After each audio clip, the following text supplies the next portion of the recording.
ਅਸੀਂ ਪਿਛਲੇ ਹਫ਼ਤੇ ਤੋਂ 2-3 ਹਫ਼ਤਿਆਂ ਤੋਂ ਤਕਰੀਬਨ ਅਸੀਂ ਗੱਲਬਾਤ ਕਰਦੇ ਆ ਰਹੇ ਹਾਂ ਕਿ ਕਿਸਾਨ ਅੰਦੋਲਨ ਦੀ ਗੱਲਬਾਤ ਅਸੀਂ ਕਰਦੇ ਹਾਂ। ਬੜਾ ਚਿੰਤਾ ਦਾ ਵਿਸ਼ਾ ਹੈ, ਪਰ ਕਿਸਾਨ ਅੰਦੋਲਨ, ਕਿਸਾਨਾਂ ਦੀਆਂ ਮੁਸ਼ਕਲਾਵਾਂ ਇੱਥੇ ਤੱਕ ਪਹੁੰਚੀਆਂ ਕਿਵੇਂ? ਇਹ ਅੱਜ ਦੀ ਗੱਲ ਨਹੀਂ ਹੈ, ਇਹ ਕਾਫੀ ਸਾਲਾਂ ਤੋਂ ਹੌਲੀ ਹੌਲੀ ਚੱਲਦਾ ਆ ਰਿਹਾ। ਕਿਸਾਨੀ ਕਿੱਧਰ ਨੂੰ ਜਾ ਰਹੇ ਸੀ, ਅਤੇ ਅਸੀਂ ਗੱਲਬਾਤ ਹਰ ਹਫ਼ਤੇ ਕਰਦੇ ਹਾਂ ਸੁਰਜੀਤ ਸਿੰਘ ਝਬੇਲ ਵਾਲੀ ਹੁਣਾਂ ਦੇ ਨਾਲ ਕਿਸਾਨੀ ਦੇ ਮੁੱਦੇ ਦੇ ਉੱਤੇ। ਇੱਕ ਵਾਰੀ ਫਿਰ ਅਸੀਂ ਸਵਾਗਤ ਕਰਨ ਜਾ ਰਹੇ ਹਾਂ ਸੁਰਜੀਤ ਸਿੰਘ ਝਬੇਲ ਵਾਲੀ ਦਾ। ਸਾਂਝਾ ਪੰਜਾਬ 'ਤੇ ਹਰ ਹਫ਼ਤੇ ਸਾਡੀ ਬੇਨਤੀ ਨੂੰ ਕਬੂਲ ਕਰਦੇ ਨੇ। ਸੁਰਜੀਤ ਸਿੰਘ ਜੀ, ਤੁਹਾਡਾ ਬਹੁਤ ਬਹੁਤ ਧੰਨਵਾਦ। Thank you so much coming. ਸਤਿ ਸ਼੍ਰੀ ਅਕਾਲ ਜੀ। ਥੈਂਕ ਯੂ ਦੋਸਾਂਝ ਸਾਹਿਬ, ਤੁਹਾਡਾ ਅਤੇ ਸਾਂਝਾ ਪੰਜਾਬ ਸੁਣਨ ਵਾਲੇ ਸਾਰੇ ਸਰੋਤਿਆਂ ਦਾ, ਔਰ ਵਿਸ਼ੇਸ਼ ਤੌਰ 'ਤੇ ਜੋ ਕਿਸਾਨ ਵੀਰ ਆਪਣੀਆਂ ਹੱਕਾਂ ਦੇ ਲਈ, ਆਪਣੀਆਂ ਮੰਗਾਂ ਦੇ ਲਈ ਉੱਥੇ ਦਿੱਲੀ ਆਪਣੀਆਂ ਸ਼ਹੀਦੀਆਂ ਦੇ ਰਹੇ ਹੈ, ਔਰ ਆਪਣੇ ਬਹੁਤ ਹੀ ਜ਼ਿਆਦਾ ਮਤਲਬ ਜਿਹੜੇ ਦੁੱਖ ਦੇ ਵਿੱਚੋਂ ਲੰਘ ਰਹੇ ਹੈ। ਸੋ ਉਹਨਾਂ ਨੂੰ ਜਿਹੜੇ ਸਾਡੇ ਭਰਾ ਸਾਥੀ ਸਾਥ ਛੱਡ ਗਏ, ਉਹਨਾਂ ਨੂੰ ਅਸੀਂ ਪ੍ਰੋਗਰਾਮ ਦੇ ਵਿੱਚ ਸ਼ਰਧਾਂਜਲੀ ਦਿੰਦੇ ਹਾਂ ਜੀ, ਔਰ ਨਾਲ ਆਸ ਕਰਦੇ ਹਾਂ ਕਿ ਇਹ ਜਿਹੜੀ ਪ੍ਰੋਬਲਮ ਹੈ ਇਹਦਾ ਛੇਤੀ ਹੱਲ ਨਿਕਲੇ। ਰੱਬ ਕੋਲੇ ਦੁਆ ਕਰਦੇ ਹਾਂ। ਪਿਛਲੇ ਪ੍ਰੋਗਰਾਮ ਜਿਹੜੇ ਅਸੀਂ ਕੀਤੇ ਸੀ ਉਹਨਾਂ ਦੇ ਵਿੱਚ ਸਾਡਾ ਬਹੁਤਾ ਜ਼ੋਰ ਇਹ ਸੀ ਕਿ ਕਿਵੇਂ ਜਿਹੜੀਆਂ ਸੰਸਾਰ ਦੀਆਂ ਵੱਡੀਆਂ ਕੰਪਨੀਆਂ ਸੀਗੀਆਂ ਜੀ, ਉਹ ਦੂਸਰੇ ਕੰਟਰੀਆਂ 'ਚ ਗਈਆਂ। ਸਾਡੇ ਕਿਤੇ ਤੁਹਾਨੂੰ ਪਤਾ ਹੋਣਾ ਹੈ, ਇੱਕ ਨੀਲ ਦਾ ਉਦਯੋਗ ਹੁੰਦਾ ਸੀ। ਹਾਂਜੀ, ਨੀਲ ਦਾ ਉਦਯੋਗ ਤਬਾਹ ਹੋਇਆ। ਫਿਰ ਜਿਹੜੀ ਕੈਲਕਟਾ ਦੇ ਨੇੜੇ ਜਿੰਨੀ ਵੀ ਇੰਡਸਟਰੀ ਸੀ ਨਾ ਟੈਕਸਟਾਈਲ ਦੀ ਸਾਡੀ ਪੁਰਾਣੀ, ਜਿਹਦੇ ਵਿੱਚ ਜਿਵੇਂ ਮੈਂ ਪਹਿਲਾਂ ਜ਼ਿਕਰ ਕੀਤਾ ਸੀ ਕਿ ਢਾਕੇ ਦੀ ਮਲਮਲ ਉੱਥੇ ਬਣਦੀ ਸੀ। ਢਾਕਾ ਸਮੁੰਦਰ ਤਲ ਦੇ ਨੇੜੇ ਸੀ, ਔਰ ਕਾਟਨ ਦੇ ਲਈ ਸਭ ਤੋਂ ਜ਼ਿਆਦਾ ਜ਼ਰੂਰੀ ਹੁੰਦਾ ਕਿ ਉੱਥੇ ਹਵਾ ਦੇ ਵਿੱਚ ਨਮੀ ਹੋਵੇ। ਉਹ ਕਿਵੇਂ ਫਿਰ ਜਿਹੜਾ ਮਾਨਚੈਸਟਰ ਦੀਆਂ ਮਿੱਲਾਂ ਦਾ ਕੱਪੜਾ ਸੀਗਾ, ਉਹਨੇ ਢਾਕੇ ਦੀ ਮਲਮਲ ਦਾ ਪੂਰਾ ਉਦਯੋਗ, ਜਿੰਨੇ ਉੱਥੇ ਵੀਵਰ ਸੀਗੇ ਕੱਪੜਾ ਬਣਾਉਣ ਦਾ, ਸਾਰੀ ਟੈਕਸਟਾਈਲ ਇੰਡਸਟਰੀ ਜਿਹੜੀ ਸੀ, ਉਹ ਕਿਵੇਂ ਕਾਰਪੋਰੇਟ ਸੈਕਟਰ ਨੇ ਤਬਾਹ ਕੀਤੀ ਜੀ। ਸਾਨੂੰ ਦੂਸਰੀ ਵੀਡੀਓ ਦੇ ਵਿੱਚ ਅਸੀਂ ਪਾਣੀ ਦੇ ਬਾਰੇ ਜ਼ਿਕਰ ਕੀਤਾ ਸੀ, ਔਰ ਕਾਫੀ ਸਾਰੀਆਂ ਫੋਨ ਕਾਲਸ ਔਰ ਲੋਕਾਂ ਦੇ ਦੋਸਤਾਂ ਦੇ ਕੰਟੈਕਟ ਆਏ ਕਿ ਤੁਸੀਂ ਪਾਣੀ ਬਚਾਉਣ ਦਾ, ਝੋਨੇ ਦੀ ਆਪਾਂ ਗ੍ਰੀਨ ਮੌਨਸਟਰ ਦੀ ਗੱਲ ਕੀਤੀ ਸੀ ਜੀ। ਫਿਰ ਇੱਕ ਦੋ ਹੋਰ ਸੁਝਾਅ ਆਏ ਆਪਾਂ ਅੱਗੇ ਚੱਲ ਕੇ, ਉਹ ਸੁਝਾਅ ਵੀ ਬੜੇ ਕੀਮਤੀ ਲੱਗੇ ਮੈਨੂੰ। ਆਪਣੇ ਮਾਈਂਡ 'ਚ ਵੀ ਨਹੀਂ ਸੀਗੇ ਕਿ ਲੋਕ ਇੰਨੇ ਸੁਹਿਰਦ ਨੇ ਔਰ ਇੰਨੇ ਪੜ੍ਹੇ ਲਿਖੇ ਲੋਕ ਬੈਠੇ ਨੇ। ਇਹ ਸਾਰੇ ਕਾਸੇ ਤੋਂ ਪਹਿਲਾਂ ਨਾ ਇੱਕ ਗੱਲ ਇਹ ਮੈਂ ਕਿਸਾਨ ਭਰਾਵਾਂ ਨੂੰ ਆਪਾਂ ਪ੍ਰੋਗਰਾਮ ਦੇ ਸ਼ੁਰੂਆਤ ਦੇ ਵਿੱਚ ਇੱਕ ਬੇਨਤੀ ਕਰਨੀ ਚਾਹੁੰਦੇ ਹਾਂ। ਹਾਂਜੀ ਹਾਂਜੀ। ਸਲਾਹ ਦੇਣ ਜੋਗੇ ਤਾਂ ਨਹੀਂ ਅਸੀਂ, ਕਿ ਇਹ ਪਹਿਲੀ ਮੂਵਮੈਂਟ ਨਹੀਂ ਹੈਗੀ। ਜੇ ਇਤਿਹਾਸ ਵਿੱਚ ਜਾਈਏ ਤਾਂ ਕਾਫੀ ਸਾਰੀਆਂ ਮੂਵਮੈਂਟਸ ਹਿੰਦੁਸਤਾਨ ਦੇ ਲੈਵਲ 'ਤੇ ਜੀ, ਜਾਂ ਫਿਰ ਜਿਹੜੀਆਂ ਸੀਗੀਆਂ ਪੰਜਾਬ ਦੇ ਲੈਵਲ ਦੇ ਉੱਪਰ, ਕਾਫੀ ਸਾਰੀਆਂ ਸਮੱਸਿਆਵਾਂ ਜਿੱਥੇ ਸਰਕਾਰਾਂ ਦੇ ਅਤੇ ਲੋਕਾਂ ਦੇ ਜਿਹੜੇ ਇਸ਼ੂ ਸੀਗੇ ਉਹ ਟਕਰਾਏ ਸੀ। ਜੀ, ਮੈਂ ਪੰਜਾਬ ਦੀ ਜਦੋਂ ਗੱਲ ਕਰਦਾ ਤਾਂ 3 ਮੋਰਚਿਆਂ ਦਾ ਜ਼ਿਕਰ ਇੱਥੇ ਕਰਨਾ ਬਣਦਾ ਹੈ। ਪਹਿਲਾ ਮੋਰਚਾ ਸੀ ਨਨਕਾਣਾ ਸਾਹਿਬ ਦਾ, ਹਾਂਜੀ। ਦੂਸਰਾ ਸੀਗਾ ਚਾਬੀਆਂ ਦਾ ਮੋਰਚਾ, ਅਤੇ ਤੀਸਰਾ ਸੀ ਜੈਤੋ ਦਾ ਮੋਰਚਾ ਜੀ। ਉਹ 3 ਮੋਰਚਿਆਂ ਦੇ ਵਿੱਚ ਕੱਲ੍ਹ ਸਾਨੂੰ ਸਾਡੇ ਇੱਕ ਦੋਸਤ ਦਾ ਫੋਨ ਆਇਆ। ਹਾਂਜੀ। ਉਹਨਾਂ ਦੇ ਗ੍ਰੈਂਡਫਾਦਰ ਉਹਦੇ ਵਿੱਚ ਇਨਵੋਲਵ ਸੀਗੇ ਜੈਤੋ ਦੇ ਮੋਰਚੇ 'ਚ। ਇਹ 3 ਮੋਰਚਿਆਂ ਵਿੱਚ ਜਾਣ ਵਾਲੇ ਜਿਹੜੇ ਬੰਦੇ ਸੀ, ਜਿਨ੍ਹਾਂ 'ਚ ਮੈਂ ਨਾਂ ਲੈ ਸਕਦਾ ਹੈ ਲਛਮਣ ਸਿੰਘ ਧੀਰੋਵਾਲੀ ਦਾ, ਹਾਂਜੀ, ਕਰਤਾਰ ਸਿੰਘ ਝੱਬਰ ਹੋਰਾਂ ਦਾ।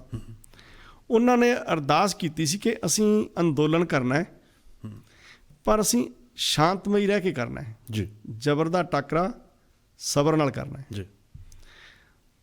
ਅਤੇ ਉਹਨਾਂ ਨੇ ਸੱਚ ਜਾਣਿਓ ਉਹ ਅਰਦਾਸ ਕਰਕੇ ਤੁਰ ਪਏ। ਉਹਨਾਂ 'ਤੇ ਪੁਲਿਸ ਦੀਆਂ ਡਾਂਗਾਂ ਵੱਜੀਆਂ। 221 ਬੰਦੇ ਨਨਕਾਣਾ ਸਾਹਿਬ ਦੇ ਸਾਕੇ 'ਚ, ਸ਼ਾਇਦ ਇਸ ਤੋਂ ਵੀ ਜ਼ਿਆਦਾ, ਮੈਂ ਫਿਗਰ ਗਲਤ ਨਾ ਹੋਵਾਂ, ਹਾਂਜੀ, ਮਾਰੇ ਗਏ ਸੀ। ਔਰ ਜੋ ਮੋਰਚੇ ਦਾ ਲੀਡਰ ਸੀ ਨਾ, ਮੈਂ ਤੁਹਾਨੂੰ ਸਬਰ ਦੀ ਗੱਲ ਦੱਸਦਾ ਕਿ ਉਹ ਵਾਹਿਗੁਰੂ ਦਾ ਸਿਮਰਨ ਕਰਦਾ ਰਿਹਾ। ਵਾਹ। ਉਹਨੂੰ ਜਿਉਂਦਿਆਂ ਬੰਨ੍ਹ ਕੇ ਜੰਡ ਦੇ ਨਾਲ ਸਾੜਤਾ, ਬਟ ਉਹਨੇ ਆਪਣਾ ਸਬਰ ਨਹੀਂ ਛੱਡਿਆ। ਸਬਰ ਨਹੀਂ ਛੱਡਿਆ। ਬਿਲਕੁਲ ਇਸ ਤਰ੍ਹਾਂ ਜੈਤੋ ਦੇ ਮੋਰਚੇ 'ਚ ਕੋਈ ਬਰਗਾੜੀ ਦੇ ਕੋਲ ਕਿਹਾ ਜਾਂਦਾ ਵੀ ਜਥਾ ਆ ਰਿਹਾ ਸੀਗਾ। ਹਾਂਜੀ। ਉਹ ਪੁਲਿਸ ਵਾਲੇ ਉਹਨਾਂ ਨੂੰ ਕੁੱਟਦੇ, ਉਹ ਬੇਹੋਸ਼ ਹੋ ਕੇ ਡਿੱਗ ਪੈਂਦੇ। ਜਦੋਂ ਹੋਸ਼ ਆਉਂਦੀ ਫਿਰ ਰੱਬ ਦਾ ਨਾਮ ਲੈਂਦੇ ਸੀ, ਪਰ ਉਹਨਾਂ ਨੇ ਇੱਕ ਵੀ ਮੰਦਾ ਬਚਨ ਜਾਂ ਧਮਕੀ ਜਾਂ ਭੰਨ ਤੋੜ ਦੀ ਕਾਰਵਾਈ ਨਹੀਂ ਕੀਤੀ। ਔਰ ਇਸ ਅਨੁਸ਼ਾਸਨ ਤੋਂ, ਇਸ ਸਬਰ ਤੋਂ, ਇੰਨੀ ਸ਼ਾਂਤੀ ਤੋਂ ਪ੍ਰਭਾਵਿਤ ਹੋ ਕੇ ਉਸ ਸਮੇਂ, ਇਹ ਗੱਲ 1924 ਦੇ ਕੋਲ ਹੋਣੀ ਹੈ ਜੀ, ਜਵਾਹਰ ਲਾਲ ਨਹਿਰੂ ਉਦੋਂ ਨੌਜਵਾਨ ਸੀ, ਇੰਨਾ ਅਸਰ ਪਿਆ ਕਿ ਉੱਥੋਂ ਦਿੱਲੀ ਤੋਂ ਪੰਡਿਤ ਮਦਨ ਮੋਹਨ ਮਾਲਵੀਆ ਨੂੰ ਲੈ ਕੇ ਤੇ ਜੈਤੋ ਦੇ ਮੋਰਚੇ 'ਚ ਗ੍ਰਿਫਤਾਰੀ ਦਿੱਤੀ। ਵਾਹ। ਔਰ ਜਦੋਂ ਇਹ ਮੋਰਚਾ ਜਿੱਤਿਆ ਤਾਂ ਮਹਾਤਮਾ ਗਾਂਧੀ ਹੋਰਾਂ ਨੇ ਉਸ ਨਿਊਜ਼ ਦੀ ਕਟਿੰਗ ਤੁਹਾਨੂੰ ਮਿਲ ਜਾਣੀ ਹੈ ਪੁਰਾਣੇ ਨਿਊਜ਼ਪੇਪਰ ਤੋਂ, ਹਾਂਜੀ, ਇਹ ਕਿਹਾ ਸੀ ਕਿ ਅਸੀਂ ਦੇਸ਼ ਦੀ ਆਜ਼ਾਦੀ ਦੀ ਪਹਿਲੀ ਲੜਾਈ ਜਿੱਤ ਲਈ ਹੈ। ਸੋ ਇੰਨਾ ਵੱਡਾ ਅਨੁਸ਼ਾਸਨ, ਗੋਰਿਆਂ ਦੀ ਸਰਕਾਰ ਵੀ ਉਹਨਾਂ ਦੇ ਸਾਹਮਣੇ ਹਾਰ ਗਈ ਸੀ, ਪਰ ਆਪਣੇ ਬੰਦਿਆਂ ਨੇ ਜਬ ਸਬਰ ਨਹੀਂ ਆਪਣਾ ਛੱਡਿਆ। ਮੇਰੀਆਂ ਇਹ ਜਿਹੜੀਆਂ ਬੇਨਤੀਆਂ ਨੇ, ਉਹਦਾ ਅਸੀਂ ਸਿਰਫ ਇਹ ਬੇਨਤੀ ਕਰ ਸਕਦੇ ਹਾਂ ਕਿਸਾਨ ਭਰਾਵਾਂ ਨੂੰ ਕਿ ਸਾਡੇ ਕੋਲ ਇਤਿਹਾਸ ਹੈ, ਔਰ ਇੱਕ ਜਿਹੜੀ ਧਾਰਾ ਹੈ ਉਹ ਇਹ ਵੀ ਮੰਨਦੀ ਹੈ ਕਿ ਮਹਾਤਮਾ ਗਾਂਧੀ ਹੋਰਾਂ ਨੇ ਜਿਹੜਾ ਨਾਨ ਵਾਇਲੈਂਸ ਜਿਹੜਾ ਸੀ ਨਾ ਅੰਦੋਲਨ, ਸ਼ਾਂਤਮਈ ਅਹਿੰਸਾ ਦਾ ਅੰਦੋਲਨ ਸੀ ਜਿਹੜਾ, ਉਹ ਪੰਜਾਬੀਆਂ ਤੋਂ ਸਿੱਖਿਆ ਸੀ ਔਰ ਇਹ 3 ਮੋਰਚਿਆਂ ਤੋਂ ਸਿੱਖਿਆ ਸੀ। ਸੋ ਮੈਂ ਬੇਨਤੀ ਕਰੂੰਗਾ ਕਿ ਜਿਸ ਤਰ੍ਹਾਂ ਉਹ 3 ਮੋਰਚਿਆਂ ਵਿੱਚ ਸਾਡੇ ਲੋਕ ਗਏ, ਬਿਲਕੁਲ ਉਸ ਮਾਡਲ ਦੇ ਉੱਤੇ ਜੇ ਤੁਸੀਂ ਅਨੁਸ਼ਾਸਨ ਵਿਖਾਓਗੇ ਤਾਂ ਸਾਡੀ ਜਿੱਤ ਨੂੰ ਕੋਈ ਰੋਕ ਨਹੀਂ ਸਕਦਾ। ਜਿਸ ਨੇ ਸਵਾਲ ਹੋਰ ਬਹੁਤ ਨੇ ਖੇਤੀ ਬਾਰੇ ਕਰਨ ਲਈ ਮੇਰੇ ਮਨ ਦੇ ਵਿੱਚ, ਪਰ ਮੈਂ ਨਾਲ ਇੱਕ ਸਰੋਤਿਆਂ ਨੂੰ ਬੇਨਤੀ ਕਰਾਂਗਾ, ਜੇ ਕਿਸੇ ਨੇ ਕਾਲ ਕਰਕੇ ਕੋਈ ਗੱਲਬਾਤ ਕਰਨੀ ਹੋਵੇ, ਆਪਣੇ ਵਿਚਾਰ ਸਾਡੇ ਨਾਲ ਸਾਂਝੇ ਕਰਨੇ ਹੋਣ, ਨੰਬਰਾਂ ਸਟੂਡੀਓ ਦੇ 9054584444 905 458 44 44। ਆਪਾਂ ਖੇਤੀਬਾੜੀ ਦੀ ਗੱਲਬਾਤ ਕਰਾਂਗੇ, ਕਿਵੇਂ ਬਚਾਇਆ ਜਾਵੇ, ਪਰ ਕਈ ਵਾਰੀ ਮਨ ਦੇ ਵਿੱਚ ਇਹ ਖਿਆਲ ਜ਼ਰੂਰ ਆਉਂਦਾ ਬਈ ਅਸੀਂ ਕਿਸਾਨ ਅੰਦੋਲਨ ਪੂਰਾ ਸ਼ਾਂਤਮਈ ਤਰੀਕੇ ਨਾਲ ਚੱਲ ਰਿਹਾ, ਪਰ ਉੱਥੇ ਕੁਛ ਭੜਕਾਊ ਬਿਆਨ ਦੇਣੇ, ਕੁਛ ਕਲਾਕਾਰਾਂ ਵੱਲੋਂ ਭੜਕਾਊ ਗੀਤ ਗਾਉਣੇ, ਉੱਥੇ ਭੰਗੜੇ ਪਾਉਣੇ, ਜਾਗੋ ਕੱਢਣੀ, ਇਹਦੇ ਨਾਲ ਤੁਸੀਂ ਕਿੰਨਾ ਕੁ ਸਹਿਮਤ ਹੋ?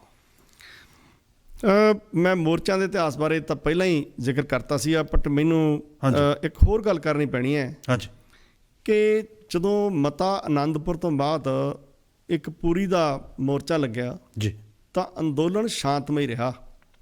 ਹਾਂਜੀ, ਔਰ ਇਹ ਗੱਲ ਦਾ ਇਤਿਹਾਸ ਗਵਾਹ ਹੈ ਕਿ ਸਾਡੇ ਦੇਸ਼ ਦੇ ਵਿੱਚ ਕਾਫੀ ਸਾਰੀਆਂ ਸਰਕਾਰਾਂ ਜਿਹੜੀਆਂ ਸੀਗੀਆਂ ਉਸ ਸਮੇਂ ਕਾਂਗਰਸ ਦੀਆਂ ਨਹੀਂ ਸੀਗੀਆਂ ਜੀ, ਜਿਨ੍ਹਾਂ 'ਚ ਮੈਂ ਇਹ ਜ਼ਿਕਰ ਕਰ ਸਕਦਾ ਕਿ ਸਾਊਥ ਇੰਡੀਆ ਦੀਆਂ ਕੁਝ ਸਰਕਾਰਾਂ, ਫਰੂਕ ਅਬਦੁੱਲਾ ਜੀ, ਔਰ ਇਹ ਸਾਰੇ ਲੋਕ ਪੰਜਾਬ ਦੇ ਅੰਦੋਲਨ ਦੇ ਪੱਖ ਵਿੱਚ ਭੁਗਤ ਰਹੇ ਸੀ। ਹਾਂਜੀ, ਜਿਸ ਤਰ੍ਹਾਂ ਅੱਜ ਹਿੰਦੁਸਤਾਨ ਦੇ ਵੱਖ-ਵੱਖ ਹਿੱਸਿਆਂ ਤੋਂ ਬਾਹਰੋਂ ਅਸੀਂ ਬੈਠੇ ਹਾਂ, ਅਸੀਂ ਸੁਹਿਰਦ ਹਾਂ, ਔਰ ਅਸੀਂ ਇਹ ਆਸ ਕਰਦੇ ਹਾਂ ਕਿ ਇਹ ਅੰਦੋਲਨ ਸ਼ਾਂਤਮਈ ਚੱਲੇ। ਬਿਲਕੁਲ ਇਸ ਤਰ੍ਹਾਂ ਦਾ ਮੰਜ਼ਰ ਬਣ ਗਿਆ ਸੀ। ਸਰਕਾਰ ਇਸ ਅੰਦੋਲਨ ਤੋਂ ਬਹੁਤ ਹੱਦ ਤੱਕ ਜਿਹੜੀ ਸੀਗੀ ਉਹ ਘਬਰਾ ਚੁੱਕੀ ਸੀ, ਪਰ ਹੋਇਆ ਕੀ, ਤੱਤੀਆਂ ਸਟੇਟਮੈਂਟ ਦੇਣ ਵਾਲਿਆਂ ਦੀਆਂ ਜਿਹੜੀਆਂ ਗੱਲਾਂ ਸੀਗੀਆਂ, ਭੜਕਾਊ ਬਿਆਨ ਦੇਣ ਵਾਲਿਆਂ ਦੇ ਕੁਝ ਬੰਦਿਆਂ 'ਚੋਂ ਮੈਨੂੰ ਬਹੁਤ ਅਫਸੋਸ ਨਾਲ ਕਹਿਣਾ ਪੈਂਦਾ ਹੈ ਕਿ ਇਹਨਾਂ ਵਿੱਚੋਂ ਕੁਝ ਬੰਦਿਆਂ ਨੇ ਜਾ ਕੇ 1983 ਦੇ ਵਿੱਚ ਇੱਕ ਬੱਸ ਕਾਂਡ ਕਰਤਾ, ਜਿਹਦੇ ਵਿੱਚ 11 ਲੋਕ ਮਾਰੇ ਗਏ ਸੀ। ਹਾਂਜੀ, ਹੋਇਆ ਇਹ ਕਿ ਸਾਰਾ ਹਿੰਦੁਸਤਾਨ ਸਾਡੇ ਪੰਜਾਬ ਵਾਲਿਆਂ ਦੇ ਉਲਟ ਹੋ ਗਿਆ ਔਰ ਉਸ ਦਾ ਖਮਿਆਜ਼ਾ ਇੱਕ ਫਿਰਕੇ ਦੇ ਲੋਕ ਮਾਰੇ ਮਾਰੇ ਗਏ ਸੀ। ਔਰ ਉਸ ਕਾਂਡ ਦੇ ਵਿੱਚ ਗੁਰਬਖਸ਼ ਸਿੰਘ ਪ੍ਰੀਤ ਲੜੀ ਹੋਰਾਂ ਦੇ 2 ਪੋਤਰੇ ਸੀ ਜੀ, ਇੱਕ ਦੇ ਪੱਗ ਬੰਨੀ ਹੋਈ ਸੀ ਤੇ ਦੂਸਰਾ ਕਟਿੰਗ ਵਾਲਾ ਸੀ। ਮਾਰਨ ਵਾਲੇ ਜਿਹੜੇ ਇਨੋਸੈਂਟ ਕਿਲਰ ਸੀ ਨਾ, ਉਹਨੂੰ ਮਾਰਨ ਲੱਗੇ, ਉਹ ਕਹਿੰਦਾ ਜੀ ਇਹ ਤਾਂ ਮੇਰਾ ਬ੍ਰਦਰ ਆ, ਉਹ ਕਹਿੰਦੇ ਜੀ ਅਸੀਂ ਤਾਂ ਬੰਦੇ ਪੂਰੇ ਕਰਨੇ ਆ, ਤੇ ਉਹਦੀ ਇਨੋਸੈਂਟ ਬੱਚੇ ਦੀ 18 ਸਾਲ ਦੇ ਦੀ ਉਹਨਾਂ ਨੇ ਗੱਲ ਨਹੀਂ ਸੁਣੀ ਤੇ ਉਹਨੂੰ ਵੀ ਗੋਲੀਆਂ ਮਾਰ ਦਿੱਤੀਆਂ। ਸੋ ਇਸ ਤਰ੍ਹਾਂ ਜਿਹੜੇ ਨਾ ਜਿਹੜਾ ਸੀ, ਜਦੋਂ ਜਜ਼ਬਾਤੀ ਹੋ ਕੇ ਅੰਦੋਲਨ ਕਿੰਨੀ ਦੂਰ ਤੱਕ ਗਿਆ, ਔਰ ਅਸੀਂ ਉਹਨਾਂ ਘਟਨਾਵਾਂ ਤੋਂ ਮੈਂ ਇੱਕ ਗੱਲ ਹੋਰ ਕਹਿਣੀ ਚਾਹਾਂਗਾ ਜੀ ਕਿ ਜਿਹੜੇ ਪੁਰਾਣੇ ਲੋਕ ਬੈਠੇ ਆ, ਹਾਂਜੀ, ਉਹ ਦੱਸਦੇ ਆ ਕਿ ਹਿੰਦੁਸਤਾਨ ਦੇ ਬਾਕੀ ਹਿੱਸਿਆਂ 'ਚ ਜਦੋਂ ਇੱਕ ਪੱਗ ਵਾਲਾ ਸਰਦਾਰ ਕਿਤੇ ਬੱਸ 'ਤੇ ਚੜ੍ਹ ਜਾਂਦਾ ਸੀ ਨਾ ਜੀ, ਤੇ ਬੱਸ ਦੇ ਜਿਹੜੇ ਮੁਸਾਫਰ ਸੀ ਉਹ ਬੀੜੀ ਪੀਣੀ ਬੰਦ ਕਰ ਦਿੰਦੇ ਸੀ। ਔਰ ਜੇ ਕੋਈ ਆਪਣੀ ਬੇਟੀ ਨੂੰ, ਆਪਣੀ ਔਰਤ ਨੂੰ ਬੱਸ ਦੇ ਵਿੱਚ ਛੱਡਣ ਆਉਂਦਾ ਸੀ ਤਾਂ ਉਹ ਇਹ ਕਹਿੰਦਾ ਸੀ ਕਿ 2 ਸਰਦਾਰ ਬੈਠੇ ਹੈ, ਹੁਣ ਕੋਈ ਫਿਕਰ ਨਹੀਂ, ਅਭੀ ਤੋਂ ਕੋਈ ਫਿਕਰ ਕਰਨੇ ਕੀ ਜ਼ਰੂਰਤ ਨਹੀਂ ਹੈ ਜੀ। ਬਹੁਤ ਤਾਂ ਉਹ ਸਾਰੀ ਉਹ ਆਪਣੀ ਸਵਾਰੀ ਲਈ ਆਪਣੇ ਜਾਨ ਮਾਲ ਨੂੰ ਸੇਫ ਸਮਝਦਾ ਸੀ। ਗੁਜਰਾਤ ਦੇ ਵਿੱਚ ਸਿਕਿਉਰਿਟੀਜ਼ ਦੀਆਂ ਕੁਝ ਕੰਪਨੀਆਂ ਬਣੀਆਂ ਸੀ ਜੀ, ਔਰ ਸਾਰੀਆਂ ਕੰਪਨੀਆਂ ਤੋਂ ਵੱਧ ਜਿਹੜਾ ਕੰਮ ਸੀਗਾ ਉਹ ਸਰਦਾਰਾਂ ਨੂੰ ਮਿਲਦਾ ਸੀ। ਬਟ ਇੱਕ ਸਮਾਂ ਇਹੋ ਜਿਹਾ ਆਇਆ कि फिर वो लोग कहना शुरू करता लालड़ू बस कांड तो बाद कि यहाँ कुछ सरदार बैठे हैं, अभी तो बस में कुछ अच्छा नहीं होगा। ਅੱਛਾ ਨਹੀਂ ਹੋ ਸੋ ਸਾਨੂੰ ਬੀਤੇ ਦੀਆਂ ਘਟਨਾਵਾਂ ਤੋਂ ਇਹ ਯਾਦ ਰੱਖਣ ਦੀ ਲੋੜ ਆ, ਸਾਨੂੰ ਸਿੱਖਣਾ ਚਾਹੀਦਾ ਸਿੱਖਣਾ ਹੈ, ਚਾਹੀਦਾ ਬਹੁਤ। ਸਾਨੂੰ ਲੇਖਾ ਜੋਖਾ ਕਰਨਾ ਚਾਹੀਦਾ ਹੈ। ਜਿਹੜੇ ਲੋਕ ਲੇਖਾ ਜੋਖਾ ਨਹੀਂ ਕਰਦੇ ਉਹ ਕਿਤੇ ਨਾ ਕਿਤੇ ਪੁਰਾਣੇ ਸਾਡਾ ਜਿਹੜਾ ਪਾਸਟ ਹੈ ਨਾ, ਜੀ ਇਹਨੂੰ ਰਸੂਲ ਹਮਜ਼ਾ ਤੋਂ ਕਹਿੰਦਾ ਕਿ ਜੇ ਤੁਸੀਂ ਆਪਣੇ ਪਾਸਟ ਨੂੰ ਭੁੱਲ ਜਾਓਗੇ, ਜੀ ਆਪਣੇ ਭੂਤਕਾਲ ਨੂੰ ਭੁੱਲ ਜਾਓਗੇ, ਹਾਂਜੀ ਤਾਂ ਤੁਹਾਨੂੰ ਭਵਿੱਖ ਮਾਫ ਨਹੀਂ ਕਰੇਗਾ। ਇੱਕ ਕਾਲ ਲੈ ਲਈਏ। ਹਾਂਜੀ ਜੀ ਹਾਂਜੀ ਤੁਸੀਂ ਏਅਰ ਤੇ ਹੋ ਜੀ। ਸਤਿ ਸ਼੍ਰੀ ਅਕਾਲ। ਸਤਿ ਸ੍ਰੀ ਅਕਾਲ ਜੀ। ਗੁਰਮੁਖ ਪਿਆਰੇ ਜੋ ਇਹ ਦੱਸ ਰਹੇ ਨਾ ਇਤਿਹਾਸ ਬਹੁਤ ਸੋਹਣਾ ਦੱਸ ਰਹੇ ਆ। ਉਹ ਖੇਤੀ ਬਾਰੇ ਵੀ ਦੱਸਦੇ, ਹਾਲਾਂਕਿ ਮੈਂ ਤਾਂ ਖੇਤੀ ਨਹੀਂ ਕੀਤੀ, ਮੈਂ ਕਿਸਾਨ ਦਾ ਪੁੱਤਰ ਕਰਕੇ ਦੱਸਦੇ ਪੜਦਾਦਿਆਂ ਨੇ ਕੀਤੀ, ਬੜੀ ਗੌਰ ਨਾਲ ਸੁਣਦਾ ਮੈਂ। ਜੀ ਜੀ ਬਾਰੇ ਦੱਸਿਆ ਨਾ, ਹਾਂਜੀ ਉਸਨੇ ਅਰਦਾਸ ਕਰਦੀ ਸੀ ਕਿ ਮੈਂ ਮਹੰਤਾਂ ਨੂੰ ਕੱਢ ਕੇ ਰਹੂੰਗਾ। ਅੱਛਾ, ਜਦੋਂ ਪਤਾ ਲੱਗਿਆ ਵੀ ਮਹੰਤ ਤਾਂ ਉੱਥੇ ਬੰਦੂਕਾਂ ਤੇ ਗੰਨਾ ਬੀੜੀ ਬੈਠੇ, ਉਹਨੂੰ ਰੋਕਿਆ ਵੀ ਤੂੰ ਨਾ ਜਾ। ਕਹਿੰਦਾ ਨਾ, ਮੈਂ ਅਰਦਾਸ ਕੀਤੀ ਆ, ਮੈਂ ਨਹੀਂ ਪਿੱਛੇ ਹਟਣਾ। 19ਵੀਂ ਸਦੀ ਵਿੱਚ ਸੰਤ ਜਰਨੈਲ ਸਿੰਘ ਨੇ ਵੀ ਅਰਦਾਸ ਕੀਤੀ ਸੀ ਵੀ ਜਿਹੜੀ ਅਰਦਾਸ ਕਰਕੇ ਮੈਂ ਅੰਦਰੋਂ ਲੜ ਰਿਹਾ ਨਾ, ਮੈਂ ਉਹਦੇ ਤੇ ਪੂਰਾ ਉਤਰੂੰਗਾ। ਔਰ ਕਾਲੇ ਲੀਡਰ ਤਾਂ ਭੱਜ ਗਏ, ਉਹ ਨਹੀਂ ਭੱਜਿਆ। ਦੋਸਤੋ, ਮੈਂ ਉੱਥੇ ਸੀ, ਜੇ ਉਹਨੇ ਵੀ ਭੱਜਣਾ ਹੁੰਦਾ ਤਾਂ ਉਹ ਵੀ ਭੱਜ ਸਕਦਾ ਸੀ। ਔਰ ਇਹ ਵੀ ਤੁਹਾਨੂੰ ਦੱਸਦਾ, ਜੇ ਉਹਨੂੰ ਲਾਲਚ ਹੁੰਦਾ ਨਾ, ਉਸ ਵੇਲੇ ਸ਼੍ਰੋਮਣੀ ਕਮੇਟੀ ਤੇ ਕਬਜ਼ਾ ਵੀ ਕਰ ਸਕਦਾ ਸੀ, ਲੇਕਿਨ ਨਹੀਂ। ਉਹ 19ਵੀਂ ਸਦੀ ਦਾ ਮਹਾਨ ਯੋਧਾ, ਓਕੇ ਜੀ। ਇਤਿਹਾਸਿਕ ਇੱਕ ਸ਼ਖਸ ਜਥਰੇ ਪਿੰਡ ਦਾ ਪੁਲਿਸ ਵਾਲਿਆਂ ਨੇ ਮਰਿਆ ਹੋਇਆ ਦਿਖਾਤਾ। 2 ਸਾਲ ਬਾਅਦ ਉਹ ਜਿੰਦਾ ਆ ਗਿਆ ਪਿੰਡ ਦੇ ਵਿੱਚ। ਜਦੋਂ ਪਿੰਡ ਜਾਇਆ ਉਹਨਾਂ ਨੇ ਖੰਡ ਪਾਠ ਰੱਖਤਾ। ਜੀ ਜੀ ਅੱਛਾ, ਉਹ ਵਿਚਾਰੇ ਸਿੱਧੇ ਸਾਦੇ ਸੀ, ਜੇ ਤਾਂ ਜਾ ਕੇ ਉਹ ਜੱਜ ਦੇ ਸਾਹਮਣੇ ਪੇਸ਼ ਕਰਦੇ ਕੈਪਟਨ ਸਾਹਿਬ ਗੱਲ ਸੁਣੋ ਤੁਸੀਂ ਜਨਾ, ਜਿਹੜੇ ਮੁੱਦੇ ਤੇ ਕੋਈ ਸਵਾਲ ਹਾਂ ਹਾਂਜੀ ਹਾਂਜੀ ਸੱਚਾ ਸੁੱਚਾ ਬੰਦਾ ਉਸ ਵੇਲੇ ਨੌਕਰੀ ਨਹੀਂ ਸੀ ਕਰਦਾ ਜੀ। ਜਿਹੜਾ ਹੁਣ ਆ ਚੱਲ ਰਿਹਾ ਨਾ ਕਿਸਾਨਾਂ ਦਾ ਅੰਦੋਲਨ, ਜੀ ਇਹ ਸਾਰੇ ਧੋਣੇ ਧੋ ਦੇਣੇ ਆ। ਹੁਣ ਸਾਨੂੰ ਲੋਕ ਬਾਹਰਲੇ ਸੂਬਿਆਂ 'ਚ ਚੰਗੀ ਨਿਗਾਹ ਨਾਲ ਵੇਖਿਆ ਕਰਨਗੇ, ਮੇਰੀ ਗੱਲ ਯਾਦ ਰੱਖਿਓ। ਓਕੇ ਜੀ ਓਕੇ, ਥੈਂਕ ਯੂ ਜੀ, ਥੈਂਕ ਯੂ। ਆਪਾਂ ਜਿਹੜੀ ਗੱਲਬਾਤ ਕਰ ਰਹੇ ਸੀ ਕਿ ਜਿਹੜਾ ਇਸ ਟਾਈਮ ਆਪਾਂ ਕਿਸ ਮੋੜ ਤੇ ਆ ਕੇ ਖੜੇ ਆ। ਇਸ ਮੋੜ ਤੇ ਆਪਾਂ ਖੜੇ ਹਾਂ ਕਿ ਸਾਨੂੰ ਇਹਦਾ ਹੱਲ ਲੱਭਣਾ ਪੈਣਾ ਹੈ ਜੀ ਕਿ ਸਾਡੀ ਖੇਤੀ ਸਸਟੇਨ ਕਰ ਜੂਗੀ ਕਿ ਬਾਹਰਲੀਆਂ ਕੰਪਨੀਆਂ ਜਿਹੜੀਆਂ ਹੈਗੀਆਂ, ਅਸੀਂ ਸਾਡੀ ਜ਼ਮੀਨ ਉਹਨਾਂ ਕੋਲੇ ਚਲੀ ਜਾਊਗੀ, ਜਾਂ ਫਿਰ ਅਸੀਂ ਕੋਈ ਉਪਰਾਲਾ ਕਰੀਏ ਕਿ ਸਾਡੇ ਕਿਸਾਨ ਜਿਹੜੇ ਜ਼ਮੀਨਾਂ ਨਾ ਵੇਚਣ। ਮੈਨੂੰ ਇੱਕ ਕਾਲ ਆਈ ਕਿ ਅੱਜ ਤੁਸੀਂ 25 ਲੱਖ ਰੇਟ ਕਰ ਦਿਓ ਜ਼ਮੀਨ ਦਾ ਅਤੇ ਅੱਧਾ ਪੰਜਾਬ ਖਾਲੀ ਹੋ ਜਾਊਗਾ। ਬੜੀ ਚਿੰਤਾ ਵਾਲਾ ਵਿਸ਼ਾ ਹੈ। ਸੋ ਅਸੀਂ ਇਸ ਤਰ੍ਹਾਂ ਦੀ ਗੱਲ ਜਿਹੜੀ ਸੀ ਕਿ ਕਿਸਾਨੀ ਸਸਟੇਨ ਕਿਵੇਂ ਕਰੇ, ਛੋਟਾ ਕਿਸਾਨ ਬਚੇ ਕਿਵੇਂ, ਸਾਡਾ ਸਮਾਜ ਬਚੇ ਕਿਵੇਂ, ਸਾਡਾ ਸੱਭਿਆਚਾਰ ਤਾਂ ਬਚੂਗਾ ਜੇ ਸਾਡੇ ਲੋਕਾਂ ਕੋਲ ਜ਼ਮੀਨ ਬਚੀ ਤਾਂ। ਉਹਦੇ ਲਈ ਫਿਰ ਕੁਝ ਵਿਦਵਾਨਾਂ ਨੇ ਕੁਝ ਆਲਰੇਡੀ ਕੰਮ ਕੀਤਾ ਹੋਇਆ ਹੈ। ਸਭ ਤੋਂ ਪਹਿਲਾਂ ਤਾਂ ਜਿਹੜੀ ਸਮੱਸਿਆ ਹੁੰਦੀ ਹੈ ਨਾ, ਜੀ ਉਹਦਾ ਲੇਖਾ ਜੋਖਾ ਕੀਤਾ ਜਾਂਦਾ ਵੀ ਇਹ ਸਮੱਸਿਆ ਬਣੀ ਕਿਵੇਂ ਜੀ। ਉਹ ਜਿਹੜੀ ਸੀ ਨਾ ਰੀਥਿੰਕਿੰਗ ਵਾਲੀ ਗੱਲ, ਪਹਿਲਾਂ ਤਾਂ ਸੋਸ਼ਲ ਰੀਥਿੰਕਿੰਗ ਜੀ ਕੀਤੀ ਜਾਵੇ, ਫਿਰ ਪੋਲੀਟੀਕਲ ਰੀਥਿੰਕਿੰਗ ਆਉਂਦੀ ਹੈ, ਔਰ ਸਭ ਤੋਂ ਵੱਡੀ ਗੱਲ ਸੀ ਕਿ ਅਕੈਡਮਿਕ ਜਿਹੜੀ ਰੀਥਿੰਕਿੰਗ ਹੈ ਨਾ, ਸਾਡੀ ਪੰਜਾਬ ਐਗਰੀਕਲਚਰ ਯੂਨੀਵਰਸਿਟੀ ਸੀ ਜਿਹੜੀ ਜੀ, ਉਹ ਜਦੋਂ ਤੋਂ ਖੇਤੀ ਸੰਕਟ 'ਚ ਚੱਲਿਆ ਹੈ ਉਦੋਂ ਤੋਂ ਉਹਨਾਂ ਨੂੰ ਤਾਂ ਪਦਮ ਸ਼੍ਰੀ ਵਰਗੇ ਅਵਾਰਡ ਮਿਲਦੇ ਰਹੇ ਜੀ। ਮਤਲਬ ਉਹ ਕਹਿੰਦੇ ਆ ਨਾ, ਮਰ ਗਿਆ ਮਰੀਜ਼ ਹਮ ਨਬਜ਼ ਦੇਖਦੇ ਰਹੇ। ਉਹ ਲੋਕ ਕਿੱਥੇ ਸੀ ਉਦੋਂ ਜਦੋਂ 90 ਤੋਂ ਵੇਲੇ ਕਪਾਹ ਦੇ ਖੇਤ ਉਜੜੇ। ਕਪਾਹ ਜਿਸ ਤਰ੍ਹਾਂ ਇਹ ਸੀ ਕਿ ਇੱਕ ਸਪਰੇਅ ਕਰਦੇ, ਫਿਰ 2 ਕਰਦੇ, ਫਿਰ ਅਸੀਂ 15 20 ਸਪਰੇਆਂ ਕੀਤੀਆਂ ਔਰ ਨਰਮੇ ਦੀ ਫਸਲ ਉਜੜ ਗਈ ਸਰ। ਅੱਜ ਅਸੀਂ ਕਣਕ ਦੇ ਉੱਪਰ 20 ਕਿਲੋ ਤੋਂ ਰੇਹ ਸਟਾਰਟ ਕੀਤੀ ਸੀ, 20 ਕਿਲੋ, ਫਿਰ 1 ਗੱਟਾ, ਫਿਰ 2 ਗੱਟੇ, ਅੱਜ 5 ਗੱਟਿਆਂ 'ਤੇ ਪਹੁੰਚ ਗਏ। ਅਸੀਂ 10 ਗੱਟਿਆਂ 'ਤੇ ਪਹੁੰਚ ਜਾਵਾਂਗੇ ਤਾਂ ਇੱਕ ਦਿਨ ਇਹ ਮਾਰੂਥਲ ਬਣਨੀ ਹੈ। ਪੰਜਾਬ ਦੀ ਧਰਤੀ ਆਉਣ ਵਾਲੇ ਸਮੇਂ 'ਚ 20 ਸਾਲਾਂ 'ਚ ਮੈਨੂੰ ਉਜੜੀ ਹੋਈ ਮਾਰੂਥਲ ਬਣੀ ਹੋਈ ਧਰਤੀ ਲੱਗ ਰਹੀ ਹੈ। ਜੇ ਅਸੀਂ ਗੱਲ ਤੁਹਾਡੀ ਬਿਲਕੁਲ ਸਹੀ ਹੈ, ਕਿਉਂਕਿ ਜੇ 20 ਸਾਲ ਆਪਾਂ ਪਿੱਛੇ ਜਾਂਦੇ ਆ, ਜੀ ਉਦੋਂ ਕਿੱਥੇ ਸੀ ਤੇ ਅੱਜ ਕਿੱਥੇ ਆ।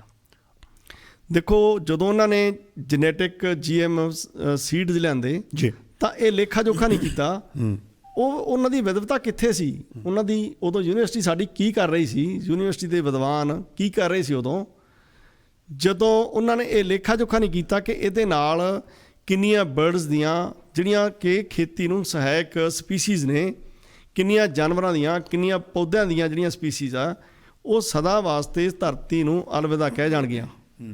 ਔਰ ਉਹਨਾਂ ਨੂੰ ਇਸ ਗੱਲ ਦਾ ਗਿਆਨ ਹੀ ਨਹੀਂ ਸੀ ਜੀ। ਅਸੀਂ ਸਾਰਾ ਮਾਡਲ, ਅਸੀਂ ਜਦੋਂ ਵੀ ਕੋਈ ਸਾਡੀ ਸਮੱਸਿਆ ਆਈ ਆ ਅਸੀਂ ਵੈਸਟ ਵੱਲ ਵੇਖਦੇ ਹਾਂ, ਅਸੀਂ ਅਮਰੀਕਾ ਵੱਲ ਵੇਖਦੇ ਹਾਂ ਜੀ। ਆ ਸਾਡਾ ਕੈਨੇਡਾ, ਜਿੱਥੇ ਅੱਜ ਤੋਂ 10 ਸਾਲ ਪਹਿਲਾਂ ਮਿਨੀਮਮ ਜਿਹੜੀ ਫਾਰਮਰ ਸੀਗਾ ਉਹਦੇ ਕੋਲੇ 700 ਏਕੜ ਜ਼ਮੀਨ ਸੀ, ਵਾਹ। ਔਰ ਅੱਜ ਉਹ ਜ਼ਮੀਨ ਵੱਧ ਕੇ 780 ਏਕੜ ਹੋ ਗਈ, ਕਿਉਂਕਿ ਫਾਰਮਰ ਜ਼ਮੀਨ ਛੱਡ ਰਹੇ ਹੈ। ਅੱਛਾ। ਇਹ ਜਿਹੜਾ ਮਾਡਲ ਹੈ ਨਾ, ਜਿਹੜਾ ਹੁਣ ਤੱਕ ਪ੍ਰਚਲਿਤ ਹੋਇਆ, ਉਹਦੀ ਇੱਕ ਧਾਰਨਾ ਸੀ ਕਿ big get more bigger and small will go out. ਜੀ। ਛੋਟਾ ਬਾਹਰ ਹੋ ਜਾਊਗਾ, ਵੱਡਾ ਹੋਰ ਵੱਡਾ ਹੋ ਜਾਊਗਾ। ਔਰ ਜਦੋਂ ਅਸੀਂ ਇਹਦੇ ਹੱਲ ਵੱਲ ਸੋਚਦੇ ਹਾਂ, ਤੁਸੀਂ ਸਵਾਲ ਕੀਤਾ ਸੀ ਕਿ ਆਪਾਂ ਇਹਦਾ ਕੋਈ ਹੱਲ ਹੈ, ਤਾਂ ਮੈਂ ਕਹਿੰਦਾ ਇਹਦੇ ਰਲਵੇਂ ਮਿਲਵੇਂ ਕੁਝ ਹੱਲ ਨੇ ਜਿਹੜੇ ਅਸੀਂ ਅੱਜ ਵਿਚਾਰ ਚਰਚਾ 'ਚ ਲਿਆਵਾਂਗੇ, ਔਰ ਕੁਝ ਉਦਾਹਰਨਾਂ ਉਹਨਾਂ ਦੀਆਂ ਦੇਵਾਂਗੇ ਜਿੱਥੇ ਇਹ ਹੱਲ ਸਫਲ ਸਾਬਤ ਹੋਏ ਹੈ ਔਰ ਖੇਤੀ ਸਸਟੇਨ ਕਰ ਰਹੀ ਹੈ, ਕਿਸਾਨ ਬਚ ਰਿਹਾ, ਵੱਡੀਆਂ ਕੰਪਨੀਆਂ ਦੇ ਕੋਲ ਜ਼ਮੀਨ ਨਹੀਂ ਜਾ ਰਹੀ, ਜਿਹਦਾ ਖਦਸ਼ਾ ਸਾਡੇ ਕਿਸਾਨ ਵੀਰ ਅੰਦੋਲਨਕਾਰੀ ਕਰ ਰਹੇ ਨੇ। ਸੋ ਸਭ ਤੋਂ ਪਹਿਲੀ ਗੱਲ ਉਹਦੀ ਸੀ ਕਿ ਅਸੀਂ ਰੀਥਿੰਕਿੰਗ ਕਰੀਏ ਸਾਰੇ, ਕਿ ਅਸੀਂ ਕਿੱਥੇ ਕਮੀ ਕਿੱਥੇ ਰਹਿ ਗਈ, ਘਾਟ ਕਿੱਥੇ ਰਹਿ ਗਈ, ਅਤੇ ਫਿਰ ਇਹਦਾ ਹੱਲ ਹੈ ਕਿ ਡਿਵਰਸੀਫਿਕੇਸ਼ਨ, ਜਿਵੇਂ ਇੱਕ ਵਰਡ ਹੈ ਜੀ, ਡਿਵਰਸੀਫਿਕੇਸ਼ਨ ਹੋਵੇ ਫਸਲਾਂ ਦੀ। ਤੇਲ ਬੀਜ ਹੁੰਦੇ ਸੀ ਪੰਜਾਬ 'ਚ, ਅਰਹਰ ਹੁੰਦੀ ਸੀ ਪੰਜਾਬ 'ਚ, ਤੋਰੀਆ ਹੁੰਦਾ ਸੀ, ਔਰ ਦਾਲਾਂ ਸਾਰੀਆਂ ਹੁੰਦੀਆਂ ਸੀ। ਔਰ ਉਹ ਸਾਰੀਆਂ ਫਸਲਾਂ ਛੱਡ ਕੇ ਅਸੀਂ ਕਪਾਹ ਲੱਖਾਂ ਸਾਲ ਤੋਂ ਇਸ ਧਰਤੀ ਦੇ ਉੱਪਰ ਹੁੰਦੀ ਸੀ। ਤੁਹਾਨੂੰ ਯਾਦ ਹੋਣਾ ਕਿ ਲੋਕ ਘਰਾਂ 'ਚ ਹੀ ਜਿਹੜੇ ਖੇਸੀਆਂ ਕਪਾਹ ਦੀਆਂ ਖਾਕੀ ਰੋਹ ਹੁੰਦੀ ਸੀ, ਉਹਦਾ ਰੰਗ ਹੀ ਖਾਕੀ ਹੁੰਦਾ ਸੀ। ਦਰੀਆਂ ਵਗੈਰਾ ਤਾਂ ਆਮ ਹਰ ਪਿੰਡ 'ਚ ਹਰ ਘਰ 'ਚ ਬਣਦੀਆਂ ਸੀ। ਔਰ ਜਿਹੜੀਆਂ ਛੋਟੀਆਂ ਸਕਿੱਲਸ ਸੀਗੀਆਂ ਨਾ ਸਾਡੇ ਸਮਾਜ ਕੋਲੇ, ਬੀਬੀਆਂ ਨੂੰ ਰੋਟੀ ਪਾਣੀ ਪਕਾਉਣਾ ਆਉਂਦਾ ਸੀ, ਪਸ਼ੂ ਧਨ ਦੀ ਸੰਭਾਲ ਕਰਨੀ ਆਉਂਦੀ ਸੀ, ਛੋਟੀ ਮੋਟੀ ਨਿਟਿੰਗ, ਵੀਵਿੰਗ ਜਿਹੜੀ ਇਹ ਵੀ ਆਉਂਦੀ ਸੀ। ਉਹ ਸਾਰੀਆਂ ਸਕਿੱਲਸ ਕਾਰਪੋਰੇਟ ਵਰਲਡ ਨੇ ਤੁਹਾਡੇ ਤੋਂ ਖਾਣਾ ਪਕਾਉਣ ਦਾ ਸਕਿੱਲ ਵੀ ਖੋਹ ਲੈਣੀ ਹੈ ਜੀ। ਤੁਸੀਂ ਸਿਰਫ ਇੱਕ ਜੌਬ ਜੋਗੇ ਹੋ ਜਾਓਗੇ, ਕਿਉਂਕਿ ਅਮਰੀਕਨ ਮਾਡਲ ਹੈ ਨਾ ਜਿਹੜਾ, ਉਹ ਕਹਿੰਦਾ ਕਿ ਬੰਦਾ ਇਕੱਲਾ ਇਕੱਲਾ ਹੋ ਜੇ ਤਾਂ ਫਿਰ ਜਿਹੜੀ ਫੂਡ ਦੀ ਇੰਡਸਟਰੀ ਚੱਲੂਗੀ, ਫਿਰ ਵੱਧ ਕਾਰਾਂ ਵਿਕਣਗੀਆਂ, ਫਿਰ ਵੱਧ ਘਰਾਂ ਦੀ ਲੋੜ ਪਏਗੀ। ਸੋ ਇਸ ਤਰ੍ਹਾਂ ਫਿਰ ਜਿਹੜੇ ਸਿੰਗਲ ਲੋਕ ਹੈ ਉਹਨਾਂ ਲਈ ਔਰਫਨੇਜ ਦੀ ਲੋੜ ਪਊਗੀ, ਹੈ ਨਾ, ਸ਼ੈਲਟਰ ਹੋਮਸ ਬਣਨਗੇ। ਸੋ ਇਹ ਜਿਹੜਾ ਮਾਡਲ ਸੀ ਨਾ ਵੈਸਟ ਦਾ, ਉਹ ਸ਼ੁਰੂ ਕੌਣ ਕਰੇ ਨਾ? ਗੱਲ ਤਾਂ ਸੁਰਜੀਤ ਸਿੰਘ ਜੀ, ਗੱਲ ਤਾਂ ਕਿਤੇ ਨਾ ਕਿਤੇ ਤਾਂ ਸ਼ੁਰੂ ਹੋਣਾ ਚਾਹੀਦਾ ਨਾ। ਉਹ ਕਿੱਥੇ ਮੂੰਗਫਲੀ ਸੀ, ਹੋਰ ਕਿੰਨੀਆਂ ਫਸਲਾਂ ਸੀ, ਸਾਰਾ ਕੁਝ ਤਾਂ ਖਤਮ ਹੋ ਗਿਆ। ਬਹੁਤ ਵਧੀਆ ਤੁਹਾਡਾ ਸਵਾਲ ਹੈ। ਉਹਦੇ ਲਈ ਜਿਹੜੀ ਸਰਕਾਰ ਰਜਿਸਟਰ ਕਰੇ ਸਾਡੇ ਫਾਰਮਰਸ ਨੂੰ, ਉਹ ਰਜਿਸਟਰ ਇਹ ਕਰੇ ਕਿ ਸਾਡੇ 2 ਕਰੋੜ 77 ਲੱਖ ਲੋਕ ਕਿੰਨੀ ਮੂੰਗਫਲੀ ਖਾ ਜਾਂਦੇ ਹੈ, ਕਿੰਨੀ ਮੂੰਗੀ ਦੀ ਦਾਲ ਲੱਗਦੀ ਹੈ, ਕਿੰਨੇ ਪਿਆਜ਼ ਲੱਗਦੇ ਨੇ, ਕਿੰਨੀ ਲਸਣ ਲੱਗਦੀ ਹੈ। ਉਹ ਜਿਹੜੇ ਉਹਦੇ ਨਾਲ ਕੀ ਹੋਊਗਾ ਕਿ ਅੱਜ ਕੱਲ੍ਹ ਕੀ ਹੁੰਦਾ ਹੈ, ਲੈਟ ਸਪੋਜ਼ ਕੋਈ ਮੈਂ ਕਿਸਾਨਾਂ ਨੂੰ ਕਹਿਤਾ ਕਿ ਤੁਸੀਂ ਹਲਦੀ ਲਾ ਲਓ, ਸਾਰੇ ਕਿਸਾਨਾਂ ਨੇ ਹਲਦੀ ਲਾ ਲਈ, ਹਲਦੀ ਦੀ ਓਵਰ ਪ੍ਰੋਡਕਸ਼ਨ ਹੋ ਗਈ, ਉਹਦੀ ਡਿਮਾਂਡ ਇੰਨੀ ਨਹੀਂ ਸੀ ਜਿੰਨੀ ਉਹਦੀ ਸਪਲਾਈ ਹੋ ਗਈ, ਜਿਹਦੇ ਕਰਕੇ ਉਹਦੀ ਕੀਮਤ ਘੱਟ ਗਈ। ਹੋਊਗਾ ਕੀ ਕਿ ਜਦੋਂ ਇਹ ਰਜਿਸਟਰ ਕੀਤਾ ਜਾਊਗਾ ਬਕਾਇਦਾ, ਜਿਸ ਤਰ੍ਹਾਂ ਆਸਟ੍ਰੇਲੀਆ ਦੇ ਵਿੱਚ ਆਰਗੈਨਿਕ ਐਗਰੀਕਲਚਰ ਸਭ ਤੋਂ ਜ਼ਿਆਦਾ ਆਸਟ੍ਰੇਲੀਆ 'ਚ ਹੁੰਦੀ ਹੈ ਜੀ, ਉਹਨਾਂ ਨੇ ਰਜਿਸਟਰ ਕੀਤਾ ਕਿ ਉਹ ਕਿਸਾਨਾਂ ਨੂੰ ਕੋਟਾ ਅਲਾਟ ਕਰਦੇ ਹੈ ਕਿ ਤੁਸੀਂ ਇੰਨੇ % ਜਿਹੜੀ ਤੁਹਾਡੀ ਜ਼ਮੀਨ ਹੈ ਇਹਦੇ 'ਚ ਸਬਜ਼ੀਆਂ ਲਾ ਸਕਦੇ ਹੋ, ਇੰਨੀਆਂ ਦਾਲਾਂ ਲਾ ਸਕਦੇ ਹੋ, ਇੰਨੇ ਤੇਲ ਬੀਜ ਲੱਗਣੇ ਚਾਹੀਦੇ ਸਾਡੇ ਜੀ। ਉਹਦੇ ਨਾਲ ਜਿਹੜਾ ਝੋਨੇ ਹੇਠੋਂ ਰਕਬਾ ਆਟੋਮੈਟਿਕਲੀ ਘੱਟ ਜੂਗਾ। ਜਿਹੜਾ ਸਰਪਲਸ ਫੂਡ ਜਿਹਨੂੰ ਗਵਰਨਮੈਂਟ ਕਹਿੰਦੀ ਹੈ ਕਿ 36,000 ਕਰੋੜ ਰੁਪਇਆ ਸਾਨੂੰ ਨਜਾਇਜ਼ ਪੈ ਜਾਂਦਾ ਜੀ ਹਰ ਸਾਲ ਜੀ, ਉਹਨਾਂ ਦੇ ਕੋਲੇ ਸਪਲਾਈ ਘੱਟ ਜੂਗੀ। ਸੇਜ਼ ਲਾ ਆਫ ਮਾਰਕੀਟ ਕਹਿੰਦਾ ਕਿ ਜੇ ਤੁਸੀਂ ਸਪਲਾਈ ਘਟਾ ਦਿਓ ਤਾਂ ਉਹਨਾਂ ਚੀਜ਼ਾਂ ਦੀ ਡਿਮਾਂਡ ਵੱਧ ਜਾਣੀ ਹੈ ਜੀ, ਜਦੋਂ ਡਿਮਾਂਡ ਵਧੂਗੀ ਤਾਂ ਉਹਨਾਂ ਦੀ ਪ੍ਰਾਈਸ ਵੱਧ ਜਾਣੀ ਹੈ। ਸੋ ਇਹ ਜਿਹੜਾ says law of market the formula ਹੈ ਉਹ ਸਾਡੇ 'ਤੇ ਲਾਗੂ ਹੋਣਾ ਹੈ। ਔਰ ਜਿਹੜੀ ਡਿਵਰਸੀਫਿਕੇਸ਼ਨ ਦੇ ਵਿੱਚ ਜਿਹੜੀ ਆਪਾਂ ਡਰ ਹੈ ਜਿਹੜਾ ਕਿ ਕਿਤੇ ਅੰਡਰ ਪ੍ਰੋਡਕਸ਼ਨ ਨਾ ਹੋ ਜਾਏ ਜਾਂ ਫਿਰ ਓਵਰ ਪ੍ਰੋਡਕਸ਼ਨ ਦੇ ਕਰਕੇ ਸਾਡੇ ਧਰਨੇ ਲੱਗ ਰਹੇ ਆ ਨਾ। ਅਸੀਂ ਓਵਰ ਪ੍ਰੋਡਿਊਸ ਕੀਤਾ, ਵੀਟ ਦਾ ਕੀਤਾ, ਪੈਡੀ ਦਾ ਕੀਤਾ, ਜਿਹਦੇ ਕਰਕੇ ਸਾਨੂੰ MSP ਮੰਗਣੀ ਪੈ ਰਹੀ ਆ, ਅਸੀਂ ਉਹਦਾ ਰਕਬਾ, ਪਾਣੀ ਸਾਡਾ ਖਰਾਬ ਹੋ ਰਿਹਾ ਹੈ। ਸੋ ਸਾਨੂੰ ਇਹਦਾ ਇੱਕ ਬੈਲੈਂਸ ਬਣਾਉਣਾ ਪਊਗਾ। ਸੁਸਾਈਡ ਵੀ ਤਾਂ ਇਸ ਦਾ ਹਿੱਸਾ ਹੈ। ਬਿਲਕੁਲ ਇਸੇ ਸਾਈਡ ਦਾ ਹਿੱਸਾ, ਕਿਉਂਕਿ ਖੇਤੀ ਤੇ ਹੋਰ ਜਿਹੜੇ ਖਰਚੇ ਜ਼ਿਆਦਾ ਪੈਣੇ ਸ਼ੁਰੂ ਹੋ ਗਏ, ਇਨਕਮ ਉਹਨਾਂ ਦੀ ਘਟ ਗਈ। ਕੁਝ ਫਸਲਾਂ ਤਾਂ ਸਦਾ ਵਾਸਤੇ ਮਾਰੀਆਂ ਗਈਆਂ ਜਿਹੜੀਆਂ ਇਨਕਮ ਪ੍ਰੋਡਿਊਸ ਕਰਦੀਆਂ ਸੀ, ਜਿਵੇਂ ਕਪਾਹ ਦੀ ਖੇਤੀ ਸੀ। ਸੋ ਇੱਕ ਤਾਂ ਮਾਡਲ ਹੈਗਾ ਕਿ ਸਾਨੂੰ, ਦੂਸਰੀ ਜਿਹੜੀ ਬਹੁਤ ਇੰਪੋਰਟੈਂਟ ਗੱਲ ਜੀ ਕਿ ਖੇਤੀ ਜਿਹੜੀ ਹੈ ਨਾ, ਇਹਨੂੰ ਤੁਸੀਂ ਪਹਿਲਾ ਸਰੋਤ ਨਹੀਂ ਬਣਾ ਸਕਦੇ ਹੁਣ ਜੀਵਨ ਦਾ, ਆਮਦਨ ਦਾ ਜੀ। ਇਹ 2 ਤਰ੍ਹਾਂ ਦੀਆਂ ਗੁੱਡਸ ਹੁੰਦੀਆਂ, ਇੱਕ ਹੁੰਦੀਆਂ ਕਮੋਡਿਟੀ ਗੁੱਡਸ ਜੀ, ਜਿਵੇਂ ਖਾਣ ਵਾਲੀਆਂ ਚੀਜ਼ਾਂ ਆ, ਖੇਤੀ ਚੀਜ਼ਾਂ, ਅਨਾਜ ਨੇ। ਦੂਜੀਆਂ ਹੁੰਦੀਆਂ ਮੈਨੂਫੈਕਚਰਡ ਗੁੱਡਸ, ਜਿਵੇਂ ਆਪਾਂ ਟੈਸਲਾ ਦੇ ਜਿਹੜੇ ਪਾਰਟਸ ਨੇ ਜੀ, ਜੇ ਅਸੀਂ ਉਹਦਾ ਕੰਪੈਰੀਜ਼ਨ ਫੂਡ ਨਾਲ ਕਰਾਂਗੇ ਤਾਂ ਅਸੀਂ ਨਹੀਂ ਕਰ ਸਕਦੇ ਨਹੀਂ ਕਰ ਸਕਦੇ ਜੀ। ਕਿਉਂਕਿ ਇਲੋਨ ਮਸਕ ਹੋਰਾਂ ਨੇ ਟੈਸਲਾ ਦੇ ਤਾਂ ਬਹੁਤ ਉਹਨਾਂ ਦੇ ਸ਼ੇਅਰ ਬਹੁਤ ਉੱਪਰ ਜਾ ਰਹੇ ਨੇ। ਸੋ ਮੈਨੂਫੈਕਚਰਡ ਗੁੱਡਸ ਆਲਵੇਜ਼ ਮਹਿੰਗੀਆਂ ਹੁੰਦੀਆਂ, ਕੋਮੋਡਿਟੀ ਗੁੱਡਸ ਦੀ ਕੰਪੈਰੇਬਲ ਉਹ ਪ੍ਰਾਈਸ ਨਹੀਂ ਵੱਧਦੀ। ਇਸ ਕਰਕੇ ਕਿਉਂਕਿ ਇਹ ਖਾਂਦੇ ਆ ਲੋਕ, ਇਹਨਾਂ ਦੇ ਨਾਲ ਜੀਵਨ ਬਸਰ ਹੁੰਦਾ ਹੈ। ਸੋ ਇਸ ਕਰਕੇ ਉਹਨਾਂ ਨੂੰ ਗਵਰਨਮੈਂਟ ਵੀ ਜਿਹੜੀ ਹੈ ਉਹ ਬਹੁਤ ਮਹਿੰਗਾ ਨਹੀਂ ਕਰ ਸਕਦੀ।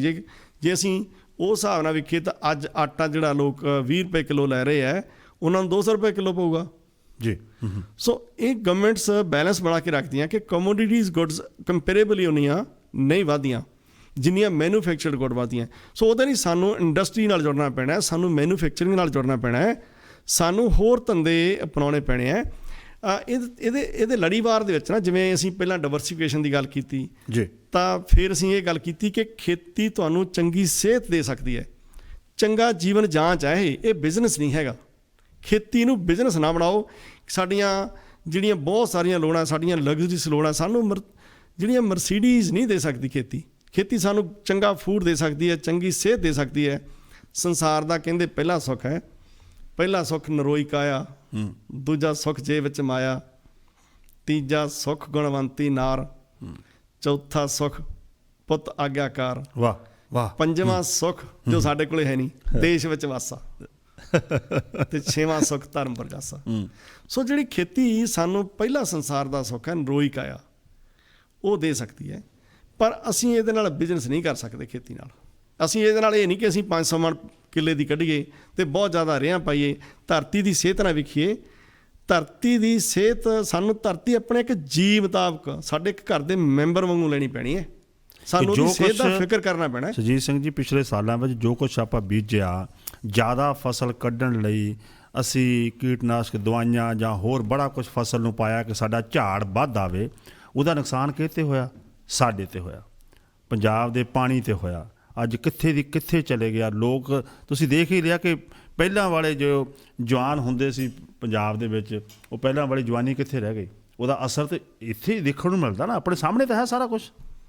80% ਜਿਹੜੇ ਬੱਚੇ ਹੈ ਉਹ ਜਿਹੜੀ ਮਾਲ ਨਿਊਟ੍ਰੀਸ਼ਨ ਦੇ ਸ਼ਿਕਾਰ ਨੇ ਜੀ। ਸੋ ਜਦੋਂ ਅਸੀਂ ਖੇਤੀ ਨੂੰ ਬਚਾਉਣ ਦੀ ਗੱਲ ਆਪਾਂ ਕੰਟੀਨਿਊ ਥੋੜ੍ਹੀ ਕਰ ਲਈਏ, ਫਿਰ ਇਸ ਗੱਲ 'ਤੇ ਵੀ ਆਵਾਂਗੇ ਜੀ। ਹਾਂਜੀ, ਖੇਤੀ ਨੂੰ ਬਚਾਉਣ ਸੀ ਵੀ ਜਿਹੜੇ ਜਿਵੇਂ ਪੰਜਾਬ ਦੇ ਵਿੱਚ, ਜਿਵੇਂ ਸਾਡੇ ਇੰਡੀਆ ਦੇ ਵਿੱਚ ਅਰਿੰਡ ਹੁੰਦਾ ਸੀ, ਉਹ ਬੜੀ ਮਤਲਬ ਜਿਹੜੇ ਆਮ ਲੋਕਾਂ ਨੇ ਉਹਨੂੰ ਕਦੀ ਇੰਪੋਰਟੈਂਸ ਨਹੀਂ ਸੀ ਦਿੱਤੀ। ਨਿੰਮ ਹੁੰਦੀ ਸੀ। ਅਰਿੰਡ ਦਾ ਤੇਲ ਦੀ ਜੇ ਕਿਤੇ ਅੰਤਰਰਾਸ਼ਟਰੀ ਤੁਸੀਂ ਮਾਰਕੀਟ ਦੇਖੋ ਤਾਂ ਉਹ 1500 ਰੁਪਏ ਦਾ ਛੋਟੀ ਜਿਹੀ ਬੋਤਲ ਹੈ ਅਰਿੰਡ ਦਾ ਤੇਲ ਜੀ। ਨਿੰਮ ਦੇ ਤੇਲ ਦੀ ਵੀ ਇਹੀ ਕੀਮਤ ਹੈ। ਔਰ ਅਰਿੰਡ ਜਾਂ ਨਿੰਮ ਬੜੇ ਥੋੜ੍ਹੇ ਕੰਟਰੀ 'ਚ ਹੋ ਸਕਦਾ ਹੈ। ਕੰਜ਼ੰਪਸ਼ਨ ਉਹਦੀ ਸਾਰੀ US 'ਚ ਹੁੰਦੀ ਹੈ, ਕੈਨੇਡਾ 'ਚ ਹੁੰਦੀ ਹੈ, UK 'ਚ ਹੁੰਦੀ ਹੈ। ਉੱਥੇ ਨਾ ਅਰਿੰਡ ਹੁੰਦਾ ਨਾ ਨਿੰਮ ਹੁੰਦੀ ਹੈ। ਉਹ ਕਿੰਨੀਆਂ ਬਿਮਾਰੀਆਂ ਦਾ ਇਲਾਜ ਆ ਉਹ। ਅਸੀਂ ਕੀ ਕੀਤਾ ਸੀ, ਅਸੀਂ ਜਿਹੜੀਆਂ ਉਹ ਲੋਕਲ ਸਾਡੇ ਜਿਹੜੇ ਸੀ ਨਾ ਪੌਦੇ ਸੀ ਜਿਹੜੇ ਜੀ। ਚਰਕ ਸੰਹਿਤਾ ਇੱਕ ਬਹੁਤ ਵੱਡੀ ਬੁੱਕ ਹੈ, ਜੇ ਤੁਸੀਂ ਕਿਤੇ ਉਹਦੇ ਬਾਰੇ ਸੁਣਿਆ ਹੋਵੇ ਜੀ। ਰਿਸ਼ੀ ਚਰਕ ਨੇ ਉਹ ਲਿਖੀ ਸੀ, ਜਿਹਦੇ ਵਿੱਚੋਂ ਪੂਰਾ ਅਯੁਰਵੇਦ ਨਿਕਲਿਆ। ਔਰ ਰਿਸ਼ੀ ਚਰਕ ਕਹਿੰਦਾ ਕਿ ਜਿਹੜਾ ਮਨੁੱਖ ਹੈ ਨਾ, ਉਹ ਜਿੱਥੇ ਪੈਦਾ ਹੁੰਦਾ ਹੈ ਜੀ, ਉਹਦੇ 25 ਕਿਲੋਮੀਟਰ 'ਚ 30 ਕਿਲੋਮੀਟਰ ਦੇ ਵਿੱਚ ਜਿਹੜੀ ਬੋਲੀ ਜਾਂਦੀ ਹੈ, ਜਿਹੜਾ ਫੂਡ ਖਾਧਾ ਜਾਂਦਾ ਹੈ, ਜਿਹੜੀਆਂ ਦਵਾਈਆਂ, ਜਿਹੜੀ ਬਨਸਪਤੀ ਉੱਥੇ ਹੁੰਦੀ ਹੈ, ਉਹ ਬੰਦੇ ਦੀ ਆਪਣੀ ਹੁੰਦੀ ਹੈ ਜੀ। ਉਹ ਬੰਦੇ ਦੀ ਜਿਹੜੀ ਸਿਹਤ ਹੈ ਉਸ ਬਨਸਪਤੀ ਵਿੱਚ ਰਹਿ ਕੇ ਹੀ ਠੀਕ ਹੋ ਸਕਦੀ ਹੈ ਜੀ। ਔਰ ਅਸੀਂ ਬਹੁਤ ਸਾਰੀਆਂ ਦਵਾਈਆਂ, ਜਿਹੜੇ ਸਾਡੇ ਸੀਡ ਸੀਗੇ ਪੁਰਾਣੇ, ਉਹ ਸਾਰੇ ਅਸੀਂ ਖਤਮ ਕਰਤੇ। ਮੇਰੇ ਖਿਆਲ 'ਚ ਮਾਰਕੀਟ 'ਚ 90% ਜਿਹੜੇ ਸੀਡ ਨੇ, ਉਹ ਸਰੋਂ ਦਾ ਹੋਵੇ, ਉਹ ਨਰਮੇ ਦਾ ਹੋਵੇ, ਮਿਲਣਾ ਮੁਸ਼ਕਲ, ਪੁਰਾਣੀ ਕਣਕ ਦਾ ਹੋਵੇ, ਜਾਂ ਸਾਡੇ ਪੁਰਾਣੇ ਅਨਾਜ ਹੋਣ, ਜਾਂ ਸਾਡੇ ਪੁਰਾਣੇ ਫਲ ਹੋਣ। ਈਵਨ ਉਹ ਸਾਰੇ ਜਿਹੜੇ ਫੂਡ ਆ ਉਹ GM ਫੂਡ, ਫੇਕ ਫੂਡ ਜਿਹਨੂੰ ਅਸੀਂ ਕਹਿ ਸਕਦੇ ਹਾਂ, ਜਿਹਦੇ 'ਚ ਪੂਰੇ ਨਿਊਟ੍ਰੀਐਂਟਸ ਨਹੀਂ ਹੁੰਦੇ ਜੀ, ਉਹਨਾਂ ਦੇ ਮਿਲ ਰਿਹਾ। ਔਰ 10% ਸਾਡੇ ਸੀਡ ਜਿਹੜੇ ਆ ਲੋਕਾਂ ਨੇ ਆਪਣੇ ਕੋਈ ਸਾਂਭ ਕੇ ਰੱਖੇ ਹੈ। ਜਿਹੜੀ ਖੇਤੀ ਦਾ ਮਾਡਲ ਸਸਟੇਨੇਬਲ ਮਾਡਲ ਹੈ ਨਾ, ਉਹ 'ਚ ਬੀਜ ਸਾਡੇ ਆਪਣੇ ਘਰ ਦੇ ਹੋਣਗੇ, ਅਸੀਂ ਆਪਣੇ ਬੀਜ ਸਾਂਭਾਂਗੇ। ਸਾਡੀ ਖੇਤੀ ਦੇ ਉੱਤੇ ਕੋਈ ਰੇਹ ਸਪਰੇ ਨਹੀਂ ਹੋਊਗੀ। ਜ਼ੀਰੋ ਬਜਟ ਖੇਤੀ ਹੀ ਸਾਡਾ ਜਿਹੜਾ ਨਾ ਉਹ ਸਾਡੀ ਸਮੱਸਿਆ ਦਾ ਹੱਲ ਹੈ। ਪਰ ਹੁਣ ਜ਼ਮੀਨ ਉੱਦਾਂ ਦੀ ਹੋ ਗਈ ਨਾ। ਜ਼ਮੀਨ ਜੇ ਦੇਖੀਏ, ਜ਼ਮੀਨ ਜੇ ਨਹੀਂ ਹੁਣ ਰੇਹ ਵਗੈਰਾ ਜਾਂ ਦਵਾਈਆਂ ਵਰਤੀਆਂ ਜਾਣਗੀਆਂ, ਸੁਰਜੀਤ ਸਿੰਘ ਦੀ ਜ਼ਮੀਨ ਤਾਂ ਬੰਜਰ ਹੋ ਜਾਏਗੀ। ਫਿਰ ਦੇਖੋ, ਜਦੋਂ ਸਾਡੀ ਇਹ ਬਾਹਰ ਦੀਆਂ ਫਸਲਾਂ ਸਾਡੇ ਆਈਆਂ, ਬਾਹਰ ਦੇ ਸੀਡ ਸਾਡੇ ਆਏ, ਤਾਂ ਸਾਡੇ ਲੋਕਲ ਟਰੀ ਖਤਮ ਹੋ ਗਏ। ਸਾਡੀਆਂ ਟਾਹਲੀਆਂ, ਕਿੱਕਰਾਂ, ਮੈਂ ਤੁਹਾਨੂੰ ਦੱਸਦਾ ਕਿ ਪੰਜਾਬ ਦੇ ਮਾਲਵੇ ਦੇ ਵਿੱਚ ਜਿੱਥੇ ਮੂੰਗਫਲੀ ਦੀ ਫਸਲ ਹੁੰਦੀ ਸੀ, ਜੀ, ਜਿੱਥੇ ਸ਼ੱਕਰਕੰਦੀ ਹੁੰਦੀ ਸੀ, ਜਿੱਥੇ ਕਪਾਹ ਦੀ ਖੇਤੀ ਹੁੰਦੀ ਸੀ, ਜਿੱਥੇ ਚਿੱਬੜ ਹੁੰਦੇ ਸੀ, ਤਰਬੂਜ ਹੁੰਦੇ ਸੀ, ਖਰਬੂਜੇ ਹੁੰਦੇ ਸੀ, ਬੜਾ ਕੁਝ ਜਿਹੜਾ ਰੇਤਲੀ ਧਰਤੀ ਦੇ ਉੱਪਰ ਉਹ ਖਤਮ ਹੋ ਗਿਆ ਹੁੰਦਾ ਸੀ। ਉੱਥੇ ਇੱਕ ਟਰੀ ਹੁੰਦਾ ਸੀ, ਉਹਦਾ ਨਾਂ ਸੀ ਰੂੜਾ।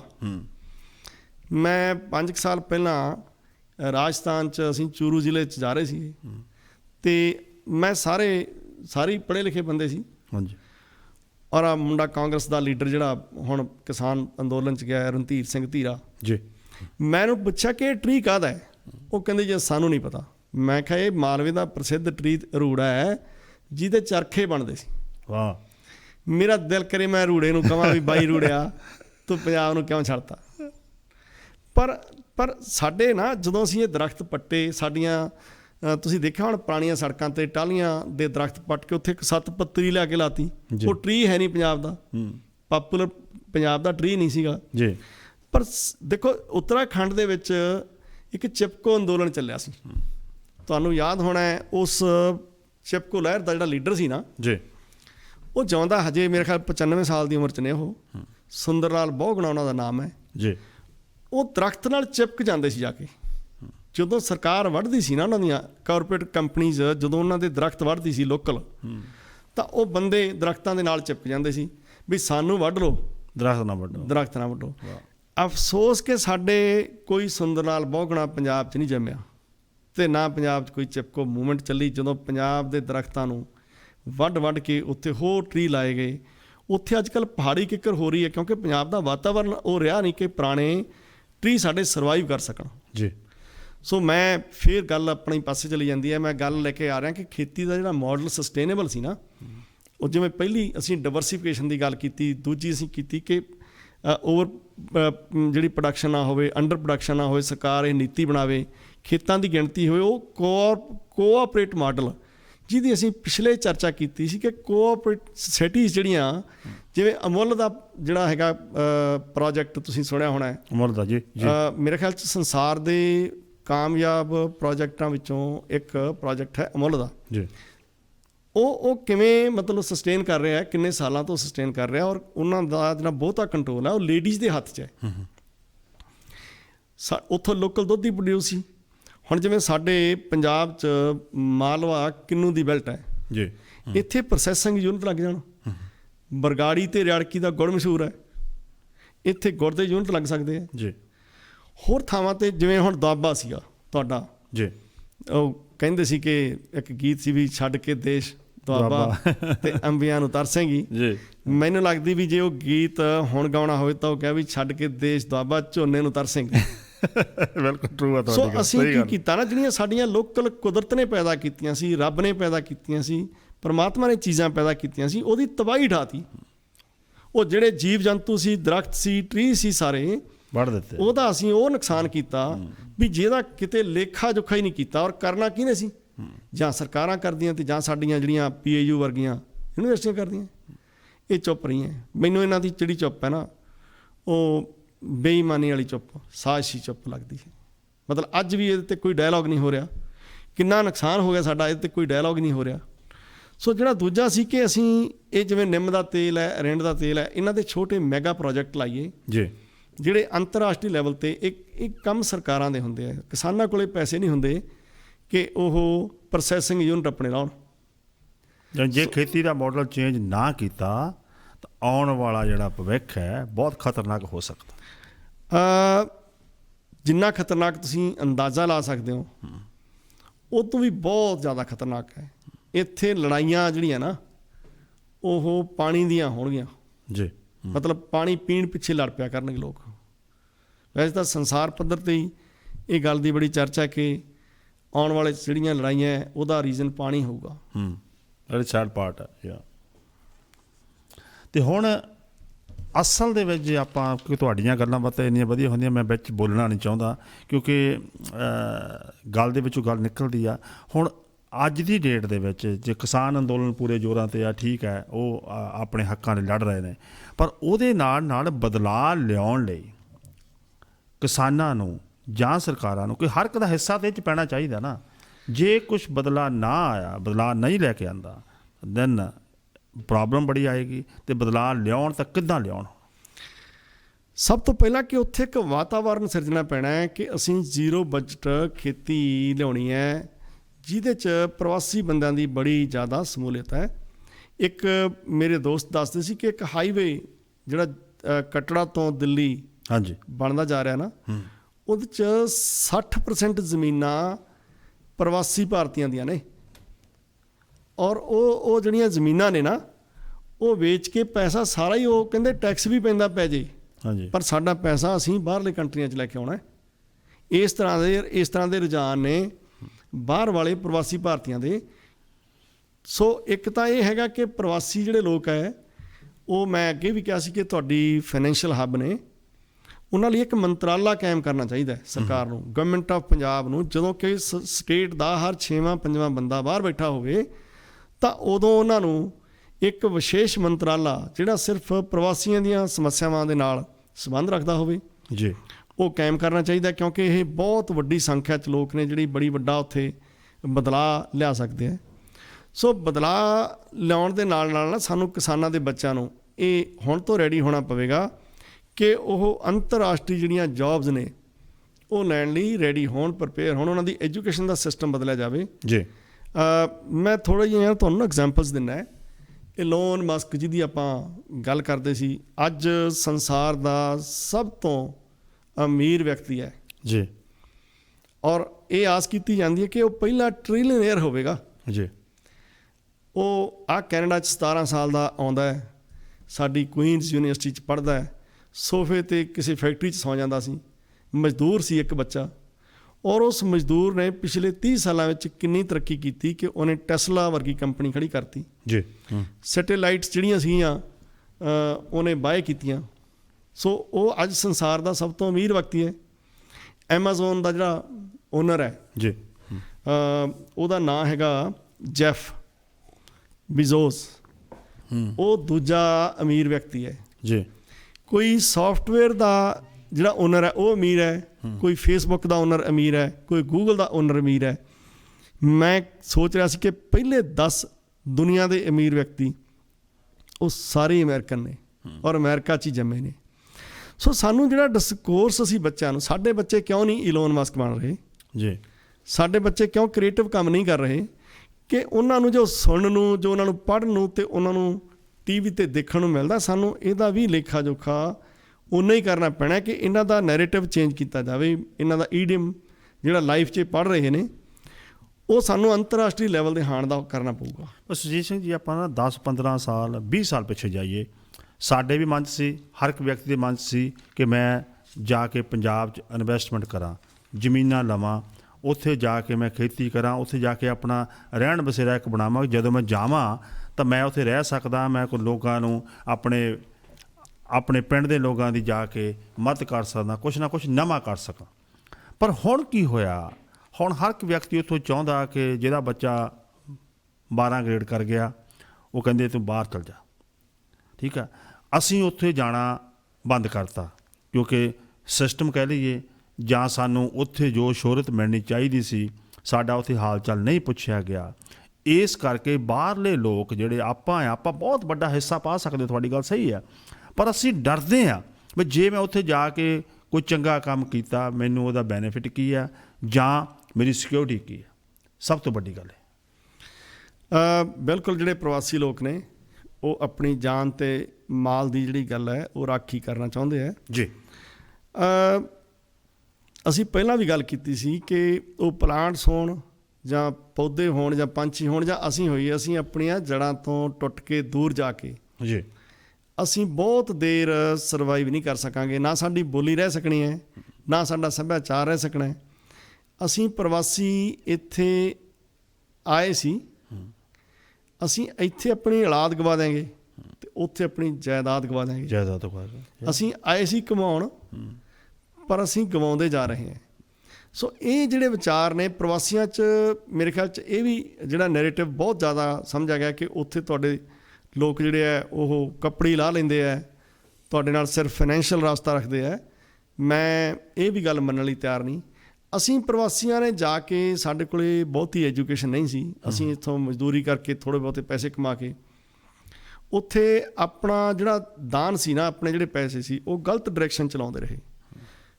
ਕਈ ਸ਼ੋਅ ਲੋਕ ਅਪ ਜ਼ਿਆਦਾ ਕੀਤੀ। ਅਸੀਂ ਕੀ ਕੀਤਾ, ਮਹਿੰਗੇ ਖਾੜੇ ਲਵਾ ਕੇ ਵਿਖਾਤੇ ਉਹਨਾਂ ਨੂੰ, ਉਹਨਾਂ ਦੇ ਕਬੱਡੀ ਦੇ ਜਿਹੜੇ ਪਲੇਅਰ ਸੀ ਉਹਨਾਂ ਨੂੰ ਨਸ਼ਿਆਂ ਤੇ ਲਾਤਾ ਜੀ। ਅਸੀਂ ਜਿਹੜਾ ਸੀ ਨਾ ਪ੍ਰੋਡਕਟਿਵ ਕੰਮ ਜਿਹੜਾ ਸੀ, ਸਟੇਟ ਦਾ ਭਲੇ ਦਾ ਕੰਮ ਸੀ, ਸਾਡੀ ਧਰਤੀ ਦੇ ਭਲੇ ਦਾ ਕੰਮ ਸੀ, ਪਾਣੀ ਦਾ ਬਚਾਉਣ ਦਾ ਕੰਮ ਸੀ, ਉਹਦੇ ਤੇ ਪ੍ਰਵਾਸੀ ਬੰਦੇ ਜਾਗਰੂਕ ਨਹੀਂ ਸੀ, ਪ੍ਰਵਾਸੀ ਡਾਇਲੌਗ ਹੀ ਨਹੀਂ ਸੀਗਾ। ਤੁਸੀਂ ਮੈਨੂੰ ਦੱਸੋ ਕਿ ਕਿੰਨੀਆਂ, ਮੈਂ ਫਿਰ ਉਹੀ ਗੱਲ ਹੈ ਕਿ ਮੈਨੂੰ ਆਪਣੀ ਪਰਸਨਲ ਗੱਲ ਕਰਨੀ ਨਹੀਂ ਚਾਹੀਦੀ ਮਾਧਿਅਮ ਦੇ ਰਾਹੀਂ। ਮੈਂ 5-7 ਸਾਲ ਪਹਿਲਾਂ ਜਦੋਂ ਇੱਥੇ ਇੱਕ ਗੱਲ ਤੋਰੀ ਸੀ ਅਸੀਂ, ਤਾਂ ਇੱਕ ਗੁਰਦੁਆਰੇ ਦਾ ਬਜਟ ਦੇਖਿਆ ਕਿ 3 ਮਿਲੀਅਨ ਇੰਡੀਆ ਦਾ 16 ਕਰੋੜ ਰੁਪਈਆ ਇੱਕ ਸਾਲ ਦਾ ਉਹਨਾਂ ਦਾ ਆਪਣੀ ਮੁੱਛ ਦੀ ਲੜਾਈ ਤੇ, ਆਪਣੇ ਹੰਕਾਰ ਦੀ ਲੜਾਈ ਦੇ ਉੱਤੇ ਲੱਗ ਗਿਆ ਕਿ ਫਲਾਣਾ ਬੰਦਾ ਪ੍ਰਧਾਨ ਸਾਡਾ ਧੜਾ ਬਣਨਾ ਚਾਹੀਦਾ। ਔਰ ਅਸੀਂ ਇਹੋ ਜਿਹੀਆਂ ਛੋਟੀ, ਉਹੀ ਸਾਲ ਸੀ ਜਦੋਂ ਇੱਥੇ ਇੱਕ ਮੰਦਿਰ ਵੀ ਆਪਣੇ ਹੈਗਾ, 25 ਵਾਰ ਲੜਾਈਆਂ ਹੋਈਆਂ ਸੀ ਉੱਥੇ। ਹਾਂਜੀ 25 ਵਾਰ ਪੁਲਿਸ ਮੰਦਿਰ ਚ ਇਨਵੋਲਵ ਹੋਈ ਸੀ। ਅਸੀਂ ਮਤਲਬ ਜਿਹੜੇ ਅਸੀਂ ਖੰਡ ਚ ਵੰਡੇ ਐ, ਛੋਟੀਆਂ ਛੋਟੀਆਂ ਹੰਕਾਰ ਦੀਆਂ ਲੜਾਈਆਂ ਲੜਨ ਵਾਲੇ ਬੰਦੇ ਐ, ਅਸੀਂ ਵੱਡੇ ਮੁੱਦਿਆਂ ਨੂੰ ਐਡਰੈਸ ਹੀ ਕਦੋਂ ਹੋਵਾਂਗੇ? ਅਸੀਂ ਜਾਤਾਂ ਧਰਮਾਂ ਚ ਵੰਡੇ, ਇੱਥੇ ਵੀ ਉਵੇਂ ਵੇ। ਅਸੀਂ ਜਿਹੜਾ ਸਾਡਾ ਨੈਰੇਟਿਵ ਇੱਥੇ ਸੀਗਾ, ਦੇਖੋ 4 ਪਿੱਲਰ ਨੇ ਸੋਸਾਇਟੀ ਦੇ ਜੀ, ਪ੍ਰਵਾਸੀ ਸੋਸਾਇਟੀ ਦੇ। ਇੱਕ ਹੈਗਾ ਪੋਲੀਟੀਕਲ ਜੀ, ਦੂਸਰਾ ਹੈਗਾ ਸਾਡਾ ਜਿਹੜਾ ਮੀਡੀਆ ਜਿਹਦੇ ਚ ਆਪਾਂ ਵੀ ਬਹੁਤ ਸਾਂਝੇ ਆ ਜਾਂਦੇ ਨੇ, ਤੀਸਰਾ ਕਹਿ ਲਓ ਕਿ NGOs ਨੇ, ਤੇ ਚੌਥਾ ਧਾਰਮਿਕ ਹੈ। ਤੁਸੀਂ ਸਾਰਿਆਂ ਦੀ ਐਸਟੈਬਲਿਸ਼ਮੈਂਟ ਦੇਖ ਲਓ, ਸਾਰਿਆਂ ਦੇ ਲੀਡਰ ਦੇਖ ਲਓ, ਕੀ ਉਹਨਾਂ ਦੇ ਕੋਲੇ ਇਸ ਲੈਵਲ ਦਾ ਕੋਈ ਥਾਟ, ਕੋਈ ਡਾਇਲੌਗ ਹੈਗਾ? ਤਾਂ ਫਿਰ ਕਿਵੇਂ ਅਸੀਂ ਬਚਾ ਲਾਂਗੇ? ਸਾਡੇ ਕੋਲੇ ਉਸ ਲੈਵਲ ਦੀ ਜੇ ਅਕਲ ਹੀ ਨਾ ਹੋਈ, ਵਿਚਾਰ ਹੀ ਨਾ ਹੋਏ, 4 ਪਿੱਲਰ ਨਾ ਸਟਰੋਂਗ ਹੋਏ, ਤਾਂ ਫਿਰ ਸਾਡਾ ਇੱਕ ਵੀ ਪਿੱਲਰ ਦੱਸੋ ਜਿਹੜਾ ਉੱਥੋਂ ਦੀ ਪੀੜ ਨੂੰ ਆਪਣੀ ਪੀੜ ਸਮਝਦਾ ਹੋਵੇ। ਮੈਂ ਕਹਿੰਦਾ ਤੁਸੀਂ 500 ਜਿਹੜਾ ਬੰਦਾ ਹੈ ਨਾ ਪ੍ਰਵਾਸੀ, ਉਹ ਜਾ ਕੇ ਡਿਸਾਈਡ ਕਰ ਲੈ ਕਿ ਅਸੀਂ ਉੱਥੇ ਰਹਿਣਾ ਹੈ, ਔਰ ਉਹਨਾਂ ਨੂੰ ਤੁਹਾਡਾ ਮੰਤਰਾਲਾ ਵੀ ਬਣਾਉਣਾ ਪੈਣਾ, ਤੁਹਾਨੂੰ ਆਪਣੀ ਸਟਰੈਂਥ ਸ਼ੋਅ ਕਰਨੀ ਪੈਣੀ ਹੈ ਕਿ ਤੁਸੀਂ ਕੁਛ ਕਰਨਾ ਚਾਹੁੰਦੇ ਹੋ। ਅਸੀਂ ਤਾਂ ਇਹ ਸੋਚਿਆ ਕਿ ਅਸੀਂ ਹੋਟਲ 'ਚ ਰਹਿਣਾ ਹੈ, ਆਪਣੀ ਜ਼ਮੀਨ ਵੇਚ ਕੇ ਤੇ ਪੈਸੇ ਇੱਥੇ ਲੈ ਆਉਣੇ ਆ। ਉਹ ਲੋਕ ਇਸ ਡਾਇਲੌਗ 'ਚ ਨਹੀਂ ਆਉਣਗੇ। ਇਸ ਡਾਇਲੌਗ 'ਚ ਉਹੀ ਲੋਕ ਆਉਣਗੇ ਜਿਨ੍ਹਾਂ ਨੂੰ ਹਲੇ ਆਪਣੀਆਂ ਜੜ੍ਹਾਂ ਨਾਲ ਪਿਆਰ ਹੈ, ਜਿਨ੍ਹਾਂ ਨੂੰ ਇਹ ਪਤਾ ਹੈ, ਇਹ ਲੇਖਾ ਜੋਖਾ ਹੈ ਕਿ ਇਸ ਕੰਟਰੀ 'ਚ ਅਸੀਂ ਕੀ ਗਵਾਉਣਾ ਹੈ। ਅਸੀਂ ਬੱਚਿਆਂ ਦੇ ਕੋਲੇ ਸਭ ਤੋਂ ਪਹਿਲਾਂ ਲੈਂਗੁਏਜ, ਸਾਡੇ ਬੱਚੇ ਕਿਸੇ ਦੇ ਵੀ ਪੰਜਾਬੀ ਨਹੀਂ ਬੋਲ ਸਕਦੇ, ਨਾਟ ਈਵਨ 50%। 50% ਬੱਚਿਆਂ ਨੂੰ ਸਾਡੀ ਬੇਸਿਕ ਪੰਜਾਬੀ ਦੀ ਸਮਝ ਨਹੀਂ ਹੈਗੀ। ਤਾਂ ਫਿਰ ਜਦੋਂ ਤੁਹਾਡਾ ਬਹੁਤ ਵੱਡਾ ਹਿੱਸਾ, ਲੈਂਗੁਏਜ ਬੜੀ ਵੱਡੀ ਚੀਜ਼ ਹੁੰਦੀ ਹੈ, ਇਹਦੇ ਘਾਟੇ ਪੂਰੇ ਨਹੀਂ ਹੋ ਸਕਦੇ। ਸਾਡਾ ਕਲਚਰ, ਸਾਡਾ ਸੱਭਿਆਚਾਰ, ਸਾਡੀ ਬੋਲੀ, ਸਾਡਾ ਖਾਣ ਪੀਣ, ਸਾਡੀਆਂ ਪਹਿਨਣ ਦੀਆਂ ਆਦਤਾਂ, ਜੇ ਸਾਡਾ ਸਾਰਾ ਕੁਝ ਹੀ ਚਲਾ ਗਿਆ ਤਾਂ ਫਿਰ ਅਸੀਂ ਕੀ ਖੱਟਿਆ? ਔਰ ਜੇ ਇੱਥੇ ਆ ਕੇ ਅਸੀਂ ਕਮਾਇਆ ਬਹੁਤ, ਗਵਾਇਆ ਬਹੁਤ ਕੁਛ। ਗਵਾਇਆ ਤਾਂ ਜ਼ਿਆਦਾ ਹੈ, ਜਿਹਦਾ ਅਸੀਂ ਐਕਚੁਅਲੀ ਸਾਨੂੰ ਨਾ ਸਾਰੀਆਂ ਗੱਲਾਂ 'ਚ ਲੇਖਾ ਜੋਖਾ ਇਕੱਲਾ ਫਾਈਨੈਂਸ਼ੀਅਲੀ ਕਰਦੇ ਹਾਂ। ਅਸੀਂ ਸੰਸਾਰ ਦੀਆਂ ਜਾਂ ਜੀਵਨ ਦੀਆਂ ਬਾਕੀ ਚੀਜ਼ਾਂ ਜਿਹੜੀਆਂ ਨਾ, ਸੋਸ਼ਲ ਪੱਖ ਹੈ ਸਾਡਾ, ਸਾਡਾ ਕਲਚਰਲ ਪੱਖ ਹੈਗਾ, ਸਾਡਾ ਅਕੈਡਮਿਕ ਪੱਖ ਹੈ, ਅਸੀਂ ਉਹਦਾ ਧਿਆਨ ਨਹੀਂ ਦਿੰਦੇ। ਇਹਦਾ ਮਹਿਸੂਸ ਸੁਰਜੀਤ ਸਿੰਘ ਜੀ ਉਦੋਂ ਹੁੰਦਾ ਜਦੋਂ ਬੱਚੇ ਕਿਸੇ ਦੇ ਛੋਟੇ ਆ ਨਾ, ਉਦੋਂ ਮਹਿਸੂਸ ਨਹੀਂ ਹੁੰਦਾ। ਜਦੋਂ ਬੱਚੇ ਵੱਡੇ ਹੋ ਜਾਂਦੇ ਆ, ਜਦੋਂ ਵਿਆਹੁਣ ਦੇ ਕਾਬਲ ਹੁੰਦੇ ਆ, ਉਦੋਂ ਵਿਅਕਤੀ ਫਿਰ ਪਿੱਛੇ ਜਾਂਦਾ 20-25 ਸਾਲ ਵੀ ਮੈਂ ਇੱਥੇ ਆਇਆ ਕੀ ਕਰਨ ਸੀ ਤੇ ਕੀ ਕਰ ਬੈਠਾ। ਉਦੋਂ ਫਿਰ ਸਮਾਂ ਸਾਥ ਨਹੀਂ ਦਿੰਦਾ। ਉਦੋਂ ਘੜੀ ਦੀਆਂ ਸੂਈਆਂ 25 ਸਾਲ ਪਿੱਛੇ ਨਹੀਂ ਜਾਂਦੀਆਂ ਕਦੇ ਜੀ। ਬੀਤਿਆ ਸਮਾਂ, ਲੰਘਿਆ ਵੇਲਾ, ਮੁੜ ਕੇ ਫਿਰ ਹੱਥ ਨਹੀਂ ਆਉਂਦਾ। ਤਾਂ ਫਿਰ ਅਸੀਂ ਕਹਿੰਦੇ ਹੁੰਦੇ ਆ ਵੀ, ਉਹ ਕਿਸੇ ਨੇ ਕਿਹਾ ਸੀ ਫਿਰ ਪੱਤਾ ਬਣਾ ਕੇ ਜਿਹੜੀ ਮਰਜ਼ੀ ਵੱਟ ਤੁਰਿਆ ਫਿਰੇ, ਹੈ ਨਾ। ਸੋ ਅੱਜ ਅਸੀਂ ਜਿਹੜੀ ਖੇਤੀ ਦੀ ਗੱਲ ਅਸੀਂ ਕਰਦੇ ਹਾਂ ਕਿ ਉੱਥੋਂ ਦਾ ਜਿਹੜਾ ਕਿਸਾਨ ਹੈ, ਇੱਕ ਤਾਂ ਇਹਨੂੰ ਦੂਜਾ ਧੰਦਾ ਮੰਨੇ, ਇਹਨੂੰ ਜੀਵਨ ਜਾਂਚ ਮੰਨੇ, ਤੁਹਾਨੂੰ ਬਹੁਤ ਵਧੀਆ ਫੂਡ ਖੇਤੀ ਦੇ ਸਕਦੀ ਹੈ। ਤੁਸੀਂ ਜਿੰਮ 'ਚ ਫਿਰਦੇ ਹੋ, ਆਪਣੇ ਸਬਜ਼ੀਆਂ ਲਾਓ, ਤੁਹਾਡੇ ਕੋਲ ਧਰਤੀ ਹੋਣੀ ਜ਼ਰੂਰੀ ਹੈ। ਦੂਜਾ ਸੀ ਕਿ ਡਾਇਵਰਸੀਫਿਕੇਸ਼ਨ। ਤੀਜਾ ਅਸੀਂ ਮੈਗਾ ਪ੍ਰੋਜੈਕਟਸ ਦੀ ਜਿਹੜੀ ਗੱਲ ਕੀਤੀ ਸੀ ਕਿ ਪ੍ਰੋਸੈਸਿੰਗ ਯੂਨਿਟ ਜਿਹੜੇ, ਦੇਖੋ ਮੈਂ ਇੱਕ ਐਗਜ਼ਾਮਪਲ ਦਿੰਦਾ ਕਿ ਇੱਕ ਕਲਾਲਾ ਪਿੰਡ ਹੈ ਬਠਿੰਡੇ ਡਿਸਟ੍ਰਿਕਟ 'ਚ ਜੀ। ਉੱਥੋਂ ਦੇ 2 ਬੱਚੇ ਇੱਥੇ ਕੈਨੇਡਾ ਦੀ ਧਰਤੀ ਤੇ ਆਉਂਦੇ ਆ, ਤੇ ਉਹ ਇੱਥੋਂ ਦੇ ਅੰਗੂਰ ਦੀ ਵਾਈਨ ਦੀ ਜਿਹੜੀ ਇੰਡਸਟਰੀ ਤਿਆਰ ਕਰ ਦਿੰਦੇ ਆ। ਔਰ ਕੈਨੇਡਾ ਦੀ ਨੰਬਰ 1 ਇੰਡਸਟਰੀ ਵਾਈਨ ਦੀ ਕਲਾਲਾ ਇੰਡਸਟਰੀ, ਆਪਣੇ ਪਿੰਡ ਦੇ ਨਾਂ ਤੇ, ਕਲਾਲਾ ਦੇ ਨਾਂ ਤੇ ਉਹਨਾਂ ਨੇ ਵਾਈਨ ਦਾ ਪ੍ਰੋਜੈਕਟ ਲਾਇਆ।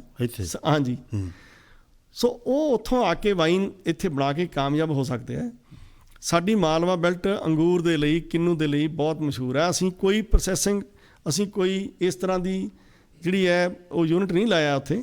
ਸਾਡੀਆਂ ਗਵਰਨਮੈਂਟਸ ਨੂੰ ਚਾਹੀਦਾ, ਸਾਡੇ ਜਿਹੜੇ NRI ਵੀਰ ਹੈ ਉਹ ਬਾਕੀ ਹੋਰ ਥਾਵਾਂ 'ਤੇ ਲੱਭਦੇ ਫਿਰਦੇ ਆ, ਉਹ ਸਾਡਾ ਫੂਡ, ਜਿਵੇਂ ਹੁਣ ਜਾਮਨ ਦਾ ਟਰੀ ਹੈ ਸਾਡਾ, ਜੀ। ਉਹਦਾ ਪਾਊਡਰ ਵੀ ਵਿਕਦਾ ਹੈ, ਉਹਦੀ ਜਿਹੜੀ ਛਿੱਲੜ, ਉਹਦੀ ਸਾਰਾ ਕੁਝ ਹੀ, ਉਹਦਾ ਜਿਹੜਾ ਵਰਲਡ ਹੈ ਨਾ, ਉਸ ਸੰਸਾਰ ਦਾ ਕਾਫੀ ਸਾਰੇ ਸਾ ਡਾਇਬੈਟਿਕ ਹੁੰਦਾ ਜਾਂਦਾ ਹੈ। ਕਿ ਸਰਕਾਰਾਂ ਨੂੰ ਆਲਟਰਨੇਟ ਕੁਛ ਨਾ ਕਰਨਾ ਚਾਹੀਦਾ, ਕੁਛ ਨਾ ਕੁਛ, ਜਿੰਨਾ ਚਿਰ ਆਲਟਰਨੇਟ ਨਹੀਂ ਕੁਛ ਹੁੰਦਾ, ਕਿ ਆਹ ਚੀਜ਼ ਨਹੀਂ ਤਾਂ ਆਹ ਹੈ, ਆਹ ਨਹੀਂ ਤਾਂ ਆਹ ਹੈ, ਜਿੰਨਾ ਚਿਰ ਨਹੀਂ ਹੁੰਦਾ ਕੁਛ ਵੀ, ਜੇ ਉਹਨਾਂ ਚਿਰ ਸਰਕਾਰਾਂ ਨਹੀਂ ਵੀ ਕਰਦੀਆਂ ਬਾਈ ਜੀ, ਮੈਂ ਤੁਹਾਨੂੰ ਇੱਕ ਪਿੰਡ ਦੀ ਗੱਲ ਦੱਸਦਾ। ਆਂਧਰਾ ਪ੍ਰਦੇਸ਼ ਦਾ ਪਿੰਡ ਸੀ ਇੱਕ, ਜੀ ਜਦੋਂ ਉਹਨਾਂ ਨੂੰ ਲੱਗਿਆ ਕਿ ਸਾਡੇ ਤਾਂ ਪੰਛੀ ਵੀ ਮਰ ਗਏ, ਸਾਡੀ ਮਤਲਬ ਜਿਹੜੀ ਹੈਗੀ ਹੈ ਬਨਸਪਤੀ ਵੀ ਉੱਜੜ ਰਹੀ ਹੈ, ਅਸੀਂ ਮਾਰੂਥਲ ਬਣ ਜਾਾਂਗੇ 20 ਸਾਲ ਤੋਂ ਬਾਅਦ, ਉਹ ਜਾਗ ਪਏ ਲੋਕ। ਸੁਰਤ ਦੇ ਤਲ ਤੇ ਜਾਗਣਾ ਤੇ ਵੈਸੇ ਜਾਗਣਾ, ਇਹ ਦੋਵਾਂ ਦਾ ਫਰਕ ਹੁੰਦਾ ਹੈ ਜੀ। ਉਹ ਵਿਜ਼ਨ ਸੀ ਉਹਨਾਂ ਕੋਲੇ, ਤਾਂ ਉਹਨਾਂ ਨੇ, ਇੱਕ ਪਿੰਡ ਨੇ ਫੈਸਲਾ ਕਰ ਲਿਆ ਵੀ ਅੱਜ ਤੋਂ ਬਾਅਦ ਅਸੀਂ ਰੇਹ ਸਪਰੇ ਦੀ ਵਰਤੋਂ ਨਹੀਂ ਕਰਨੀ। 3 ਸਾਲ 'ਚ ਉਹਨਾਂ ਦੀ ਧਰਤੀ ਦੀ ਸਿਹਤ ਤਕੜੀ ਹੋ ਗਈ ਜੀ, ਉਹਨਾਂ ਦੀ ਆਮਦਨ 'ਚ ਵਾਧਾ ਹੋ ਗਿਆ, ਔਰ ਕੋਆਪਰੇਟ ਤੌਰ ਤੇ ਉਹਨਾਂ ਨੇ ਖੇਤੀ ਕੀਤੀ। ਅੱਜ ਉਹਨਾਂ ਦੇ ਕੋਲੇ 6 ਲੱਖ ਹੈਕਟੇਅਰ ਦੇ ਉੱਪਰ ਆਰਗੈਨਿਕ ਖੇਤੀ ਕੀਤੀ ਜਾਂਦੀ ਹੈ ਆਂਧਰਾ ਪ੍ਰਦੇਸ਼ 'ਚ, ਔਰ ਉਹਨਾਂ ਦਾ ਇੱਕ ਟੀਚਾ ਹੈ ਕਿ ਅਸੀਂ 2024 ਤੱਕ 30 ਲੱਖ ਹੈਕਟੇਅਰ ਦੇ ਉੱਪਰ ਆਂਧਰਾ ਪ੍ਰਦੇਸ਼ ਦੀ ਖੇਤੀ ਲੈ ਕੇ ਜਾਵਾਂਗੇ। ਔਰ ਦੂਸਰੀ ਐਗਜ਼ਾਮਪਲ ਮੈਂ ਤੁਹਾਨੂੰ ਦਿੰਦਾ ਕਿ ਸਿੱਕਮ ਛੋਟਾ ਜਿਹਾ ਸਟੇਟ ਹੈ ਜੀ, ਉੱਥੇ ਸਾਰੇ ਦੇ ਸਾਰੇ ਸਟੇਟ ਦੇ ਵਿੱਚ ਜਿਹੜੀ ਆਰਗੈਨਿਕ ਖੇਤੀ ਕੀਤੀ ਜਾਂਦੀ ਹੈ। ਉੱਥੇ ਜਾ ਕੇ ਵੇਖਿਓ, ਉਹ ਲੋਕ ਆਪਣੇ ਸੀਡ ਰੱਖਦੇ ਆ, ਆਪਣੇ ਤਰੀਕੇ ਨਾਲ, ਕੋਆਪਰੇਟਿਵ ਤਰੀਕੇ ਨਾਲ ਖੇਤੀ ਕਰਦੇ ਆ, ਉਹਨਾਂ ਦੀ ਇਲੈਕਟ੍ਰਿਸਿਟੀ ਫ੍ਰੀ ਹੈ, ਉਹਨਾਂ ਦੀ ਜਿਹੜੀ ਕੁਕਿੰਗ ਗੈਸ ਆ ਉਹ ਫ੍ਰੀ ਹੈ, ਔਰ ਜੀਵਨ ਪੱਧਰ ਇੰਨਾ ਵਧੀਆ ਹੁੰਦਾ ਜਾਂਦਾ ਕਿ ਸ਼ਹਿਰਾਂ ਦੇ ਲੋਕ ਪਿੰਡਾਂ ਵੱਲ ਮੂਵ ਹੋਣ ਲੱਗ ਪਏ। ਸ਼ਹਿਰੀ ਬੰਦੇ ਕਹਿੰਦੇ ਕਿ ਅਸੀਂ ਆਪਣੇ ਜੋਗੀ ਖੇਤੀ ਆਪ ਕਰਨੀ ਹੈ, ਆਪਣੀਆਂ ਸਬਜ਼ੀਆਂ ਲਾਉਣੀਆਂ। ਤਾਂ ਸੁਰਜੀਤ ਸਿੰਘ ਜੀ, ਹੁਣ ਇਹ ਆ ਵੀ ਆਪਾਂ ਨੂੰ we have to start from somewhere, ਕਿਤੇ ਨਾ ਕਿਤੇ ਆਪਾਂ ਨੂੰ ਸ਼ੁਰੂਆਤ ਕਰਨੀ ਪਏਗੀ। ਕਿਉਂ ਨਹੀਂ ਤੁਸੀਂ ਮੋਹਰੇ ਲੱਗ ਕੇ ਆਪਾਂ ਕੁਛ ਨਾ ਕੋਈ ਇਹੋ ਜਿਹੀ ਸੰਸਥਾ ਬਣਾਈਏ ਕਿ ਜਿਹੜੇ ਪੰਜਾਬ ਦੇ ਪਿੰਡਾਂ ਦੇ ਲੋਕ ਨੇ, ਕੋਈ ਕਮੇਟੀ ਬਣਾ ਕੇ ਉਹਨਾਂ ਨੂੰ ਪ੍ਰੋਪਰ ਤਰੀਕੇ ਨਾਲ ਗਾਈਡ ਕੀਤਾ ਜਾਵੇ, ਜਾ ਕੇ ਉਹਨਾਂ ਦੀ ਮਦਦ ਕੀਤੀ ਜਾਵੇ। ਇੱਦਾਂ ਕੁਛ ਨਹੀਂ ਹੋ ਸਕਦਾ? ਮੈਂ ਤਾਂ ਇਹ ਕਹਿਣਾ ਹੁੰਦਾ ਕਿ ਸੋਲਜਰ ਤੇ ਫਾਰਮਰ ਕਦੀ ਰਿਟਾਇਰ ਨਹੀਂ ਹੁੰਦੇ, ਉਹ ਬਾਹਰ ਵੀ ਆ ਜਾਣ, ਉਹਨਾਂ 'ਚ ਫਾਰਮਰ ਜਿਉਂਦਾ ਰਹਿ ਜਾਂਦਾ। ਇੱਕ ਮੈਨੂੰ ਕਾਲ ਆਈ ਸੀ, ਉਹਦਾ ਜ਼ਿਕਰ ਕਰਕੇ ਆਪਾਂ, ਜੀ ਹਾਂਜੀ, ਜਿਹੜੀ ਹੈ, ਹਾਂਜੀ, ਉਹ 3 ਭਰਾ ਬੈਠੇ, ਪਿਛਲਾ ਪ੍ਰੋਗਰਾਮ ਉਹਨਾਂ ਨੇ ਸਾਡਾ ਜਿਹੜਾ ਪਾਣੀ ਤੇ ਝੋਨੇ ਤੇ ਸੁਣਿਆ ਜੀ, ਤੇ ਉਹ ਕਹਿੰਦੇ ਕਿ ਅਸੀਂ ਵਾਅਦਾ ਕੀਤਾ ਕਿ ਅਸੀਂ ਆਪਣੀ ਜ਼ਮੀਨ ਦਾ 10ਵਾਂ ਹਿੱਸਾ, ਦਸਵੰਧ, ਅਸੀਂ ਪੰਜਾਬ ਦੇ ਜਿਹੜੇ ਟ੍ਰੈਡੀਸ਼ਨਲ ਟਰੀ ਨੇ ਨਾ ਜੀ, ਟਾਹਲੀਆਂ, ਜੰਡ, ਕਰੀਰ, ਅਸੀਂ ਉਹਨਾਂ ਲਈ, ਬਨਸਪਤੀ ਲਈ, ਜੰਗਲ ਲਈ, ਜਿਹੜੀ ਝਿੜੀ ਲਈ ਛੱਡ ਦੇਣਾ ਹੈ, ਤਾਂ ਕਿ ਉੱਥੇ ਜਿਹੜੇ ਪਸ਼ੂ ਪੰਛੀ ਵੀ ਉੱਥੇ ਗੁਜ਼ਾਰਾ ਕਰਨ। ਤੇ ਉਹ ਕਹਿੰਦੇ ਵੀ ਅਸੀਂ ਫੈਸਲਾ ਬਾਈ ਜੀ ਕਰ ਲਿਆ ਇਹ। ਸਾਡੇ ਤੋਂ ਪਹਿਲਾਂ ਤਾਂ ਉਹਨਾਂ ਨੇ ਇਹ ਗੱਲ ਦਾ ਆਗਾਜ਼ ਕਰਤਾ ਕਿ ਅਸੀਂ ਝਿੜੀਆਂ ਛੱਡਣ ਦੀ ਮੂਵਮੈਂਟ ਚਲਾਈਏ, ਕਿਆਰਾ ਛੱਡਣ ਦੀ ਮੂਵਮੈਂਟ ਚਲਾਈਏ, ਇੱਕ ਕਿਆਰੇ ਜੰਗਲ ਜ਼ਰੂਰ ਲਾਈਏ ਅਸੀਂ। ਯਾਨੀ ਆਪਣਾ ਪ੍ਰੋਗਰਾਮ ਕਰਨ ਦਾ ਕੁਛ ਨਾ ਕੁਛ ਫਾਇਦਾ ਹੋ ਰਿਹਾ। ਬਹੁਤ ਜ਼ਿਆਦਾ ਕਾਲਸ ਆਈਆਂ, ਉਹਨਾਂ ਤੋਂ ਸਾਨੂੰ ਹੌਸਲਾ ਮਿਲਿਆ। ਅੱਜ ਅਸੀਂ ਬੈਠੇ ਹਾਂ ਤੇ ਉਹ ਜਿਹੜੇ ਸੁਹਿਰਦ ਸਰੋਤੇ, ਉਹ ਜਾਗਦੀ ਆਤਮਾ ਵਾਲੇ ਸਰੋਤੇ, ਉਹ ਕੁਦਰਤ ਤੇ ਧਰਤੀ ਤੇ ਰੱਬ ਨੂੰ ਪਿਆਰ ਕਰਨ ਵਾਲੇ ਸਰੋਤੇ, ਉਹ ਜਿਨ੍ਹਾਂ ਦੇ ਕਣ ਕਣ ਦੇ ਵਿੱਚ ਪੰਜਾਬ ਵਸਿਆ, ਉਹਨਾਂ ਦੀਆਂ ਜਿਹੜੀਆਂ ਕਾਲਾਂ ਨੇ, ਉਹਨਾਂ ਦਾ ਹੌਸਲਾ ਅਫਜ਼ਾਈ ਹੈ ਜਿਹੜਾ, ਅੱਜ ਸਾਨੂੰ ਬੜਾ ਉਹਨਾਂ ਤੋਂ ਬਲ ਮਿਲਦਾ ਹੈ। ਤੇ ਮੈਂ ਆਸ ਕਰਦਾ ਕਿ ਇਹ ਪ੍ਰੋਗਰਾਮ ਐ ਚੱਲੇ ਤੇ ਆਉਣ ਵਾਲੇ ਸਮੇਂ 'ਚ ਜਿੰਨਾ ਵੀ ਤਿਲ ਫੁੱਲ ਅਸੀਂ ਆਪਣੀ ਧਰਤੀ ਲਈ, ਆਪਣੀ ਜਨਮ ਭੂਮੀ ਲਈ ਕਰ ਸਕੀਏ, ਓਨਾ ਹੀ ਥੋੜ੍ਹਾ ਹੈ। ਸੁਰਜੀਤ ਸਿੰਘ ਜੀ, ਤੁਸੀਂ ਸਟੂਡੀਓ ਵਿੱਚ ਆਏ, ਪਰ ਗੱਲਾਂ ਹੋਰ ਬਹੁਤ ਨੇ। ਇਸ ਉੱਤੇ ਆਪਾਂ ਨੂੰ ਹਰ ਹਫ਼ਤੇ ਕੁਛ ਨਾ ਕੁਛ ਚਾਨਣਾ ਜ਼ਰੂਰ ਪਾਉਣਾ ਪਏਗਾ। ਜਿੱਦਾਂ ਤੁਸੀਂ ਕਿਹਾ ਕਿ ਇਹ ਕਾਲ ਤੁਹਾਨੂੰ ਆਈ, ਉਹਨਾਂ ਨੇ ਕਿੰਨੇ ਬੰਦਿਆਂ ਨਾਲ ਹੋਰ ਅੱਗੇ ਗੱਲ ਕਰਨੀ ਆ, ਉਹ 10 ਦੀਆਂ 20, 20 ਦੀਆਂ 100, 100 ਦੀਆਂ 200, ਇੱਦਾਂ ਅੱਗੇ ਵੱਧਦਾ ਗਿਆ। ਇਹ ਕਾਫਲਾ ਬਹੁਤ ਵੱਡਾ ਹੋ ਜਾਏਗਾ ਅਤੇ ਲੋਕ ਜਿਹੜੇ ਆਪਣੇ ਆਪ ਨੂੰ ਬਦਲਣਾ ਸ਼ੁਰੂ ਕਰ ਦੇਣਗੇ, ਤਾਂ ਉਹਦੇ ਨਾਲ ਕੀ ਆ, ਪੰਜਾਬ ਬਚ ਸਕੇਗਾ। ਜਦੋਂ ਆਪਾਂ ਇੱਥੇ ਆਏ, ਬਾਹਰ ਮੋਟਰ ਰੱਖ ਕੇ, ਬਾਹਰ ਇੰਜਨ ਰੱਖ ਕੇ ਪਾਣੀ ਦੇ ਟਿਊਬਵੈੱਲ ਚੱਲਦੇ ਸੀ, ਅੱਜ 350 ਫੁੱਟ ਡੂੰਘਾ ਪਾਣੀ ਹੋ ਗਿਆ ਝੋਨਾ ਲਾਉਣ ਕਰਕੇ। ਜੀ ਦੇਖੋ, ਝੋਨਾ ਤਾਂ ਜਦੋਂ ਲੋਕਾਂ ਨੂੰ ਸਮਝ ਆ ਗਈ ਨਾ, ਜੀ, ਤੁਸੀਂ ਖੇਤਾਂ 'ਚ ਲਾਉਣ ਦੀ ਗੱਲ ਕਰਦੇ ਹੋ, ਇਹਨਾਂ ਨੇ ਤਾਂ ਰਾਤ ਨੂੰ ਸੁਪਨਾ ਵੀ ਨਹੀਂ ਲੈਣਾ ਝੋਨੇ ਦਾ। ਇਹ ਝੋਨਾ ਇੰਨਾ ਕੁ ਖਤਰਨਾਕ ਹੈ, ਝੋਨੇ ਦੇ ਨਾਲ ਜਿੰਨੀ ਤਬਾਹੀ ਕੁਦਰਤ ਦੀ ਹੁੰਦੀ ਹੈ ਜੀ, ਉਹਦਾ ਕੋਈ ਅਸੀਂ ਲੇਖਾ ਜੋਖਾ ਨਹੀਂ ਕਰਦੇ। ਦੇਖੋ, ਇਹ ਡਾਇਲੋਗ ਚਲਾਉਣਾ ਸੀ, ਇੱਥੋਂ ਦੀਆਂ ਅਸੀਂ ਜਥੇਬੰਦੀਆਂ ਨੂੰ ਇੱਕ ਬੇਨਤੀ ਕਰਦੇ ਹਾਂ, ਖਾਸ ਤੌਰ 'ਤੇ ਧਾਰਮਿਕ ਜਥੇਬੰਦੀਆਂ ਨੂੰ। ਜੀ, ਸਾਡਾ ਪੋਲੀਟੀਕਲ ਸਟਾਫ ਜਿਹੜਾ ਹੈ, ਉਹਦੀ ਵੀ ਪਾਰਟੀਸਪੇਸ਼ਨ ਪੰਜਾਬ ਲਈ ਬਹੁਤ ਮੱਧਮ ਹੈ, ਜੀ, ਮਤਲਬ ਨਾ ਮਾਤਰ ਹੀ ਕਹਿ ਲਓ। ਸਾਡੇ ਮਿਨਿਸਟਰ ਬਣ ਗਏ, ਅਸੀਂ 16-17 MP ਵੀ ਬਣਾ ਲਏ, ਪਰ ਬਣਾਏ ਕੀ, ਵੀ ਨਾ ਉਹਨਾਂ ਦਾ ਹੋਮੋਪੈਥੀ ਦਵਾਈ ਵਾਂਗੂ ਨਾ ਕੋਈ ਫਾਇਦਾ ਤੇ ਨਾ ਕੋਈ ਨੁਕਸਾਨ ਹੈ। ਸੋ ਅਸੀਂ ਆਸ ਕਰਦੇ ਹਾਂ ਕਿ ਇੱਥੋਂ ਦੇ ਜਿਹੜੇ ਲੋਕ ਹੈ ਉਹ ਸਾਡੀਆਂ ਗੱਲਾਂ ਦਾ ਅਸਰ ਕਰੋ, ਆਪਾਂ ਇਕੱਠੇ ਹੋ ਕੇ ਤੁਰੋ। ਇੱਕ ਇੱਕ ਬੰਦਾ ਬਦਲ ਸਕਦਾ, ਬਹੁਤ ਕੁਝ ਬਦਲਿਆ ਜਾ ਸਕਦਾ ਹੈ। ਸੋ ਮੈਂ ਤਾਂ ਆਲਵੇਜ਼ ਜੀ ਬਾਈ ਜੀ ਆਸਵੰਦ ਰਹਿਣਾ ਜੀ, ਤੇ ਮੈਂ ਇਹ ਚਾਹੁੰਦਾ ਕਿ ਇਹ ਜਿਹੜੀ ਲੜਾਈ ਹੈ ਨਾ ਜ਼ਿੰਦਗੀ ਦੇ ਆਖਰੀ ਦਮ ਤੱਕ ਲੜਦੇ ਰਹੀਏ।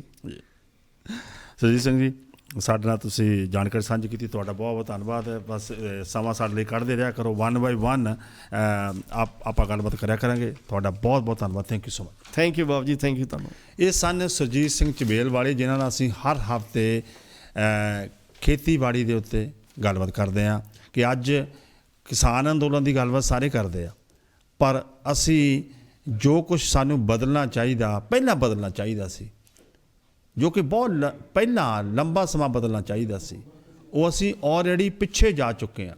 ਪਰ ਜੇ ਕੁਝ ਨਾ ਬਦਲਿਆ ਤਾਂ ਫਿਰ ਸਾਨੂੰ ਹੋਰ ਵੀ ਮੁਸ਼ਕਲਾਂ ਦਾ ਸਾਹਮਣਾ ਕਰਨਾ ਪੈ ਸਕਦਾ। ਅੱਜ ਦਾ ਪ੍ਰੋਗਰਾਮ ਦੇਖਣ ਦਾ, ਸੁਣਨ ਦਾ ਤੁਹਾਡਾ ਸਾਰਿਆਂ ਦਾ ਬਹੁਤ ਬਹੁਤ ਧੰਨਵਾਦ। ਪ੍ਰੋਗਰਾਮ ਤੋਂ ਬਾਅਦ ਮੇਰੇ ਨਾਲ ਕੋਈ ਵੀ ਗੱਲ ਕਰਨੀ ਹੁੰਦੀ 4164197777। ਆਪਣਾ ਧਿਆਨ ਰੱਖੋ, ਦੂਜਿਆਂ ਦਾ ਧਿਆਨ ਰੱਖੋ, ਤਾਂ ਕਿ ਇਸ ਔਖੀ ਘੜੀ ਜੋ ਕਿ ਕਰੋਨਾ ਵਾਇਰਸ ਦੀ ਔਖੀ ਘੜੀ ਹੈ, ਇਸ ਵਿੱਚੋਂ ਆਪਾਂ ਲੰਘ ਸਕੀਏ। Have a nice day. Thank you so much.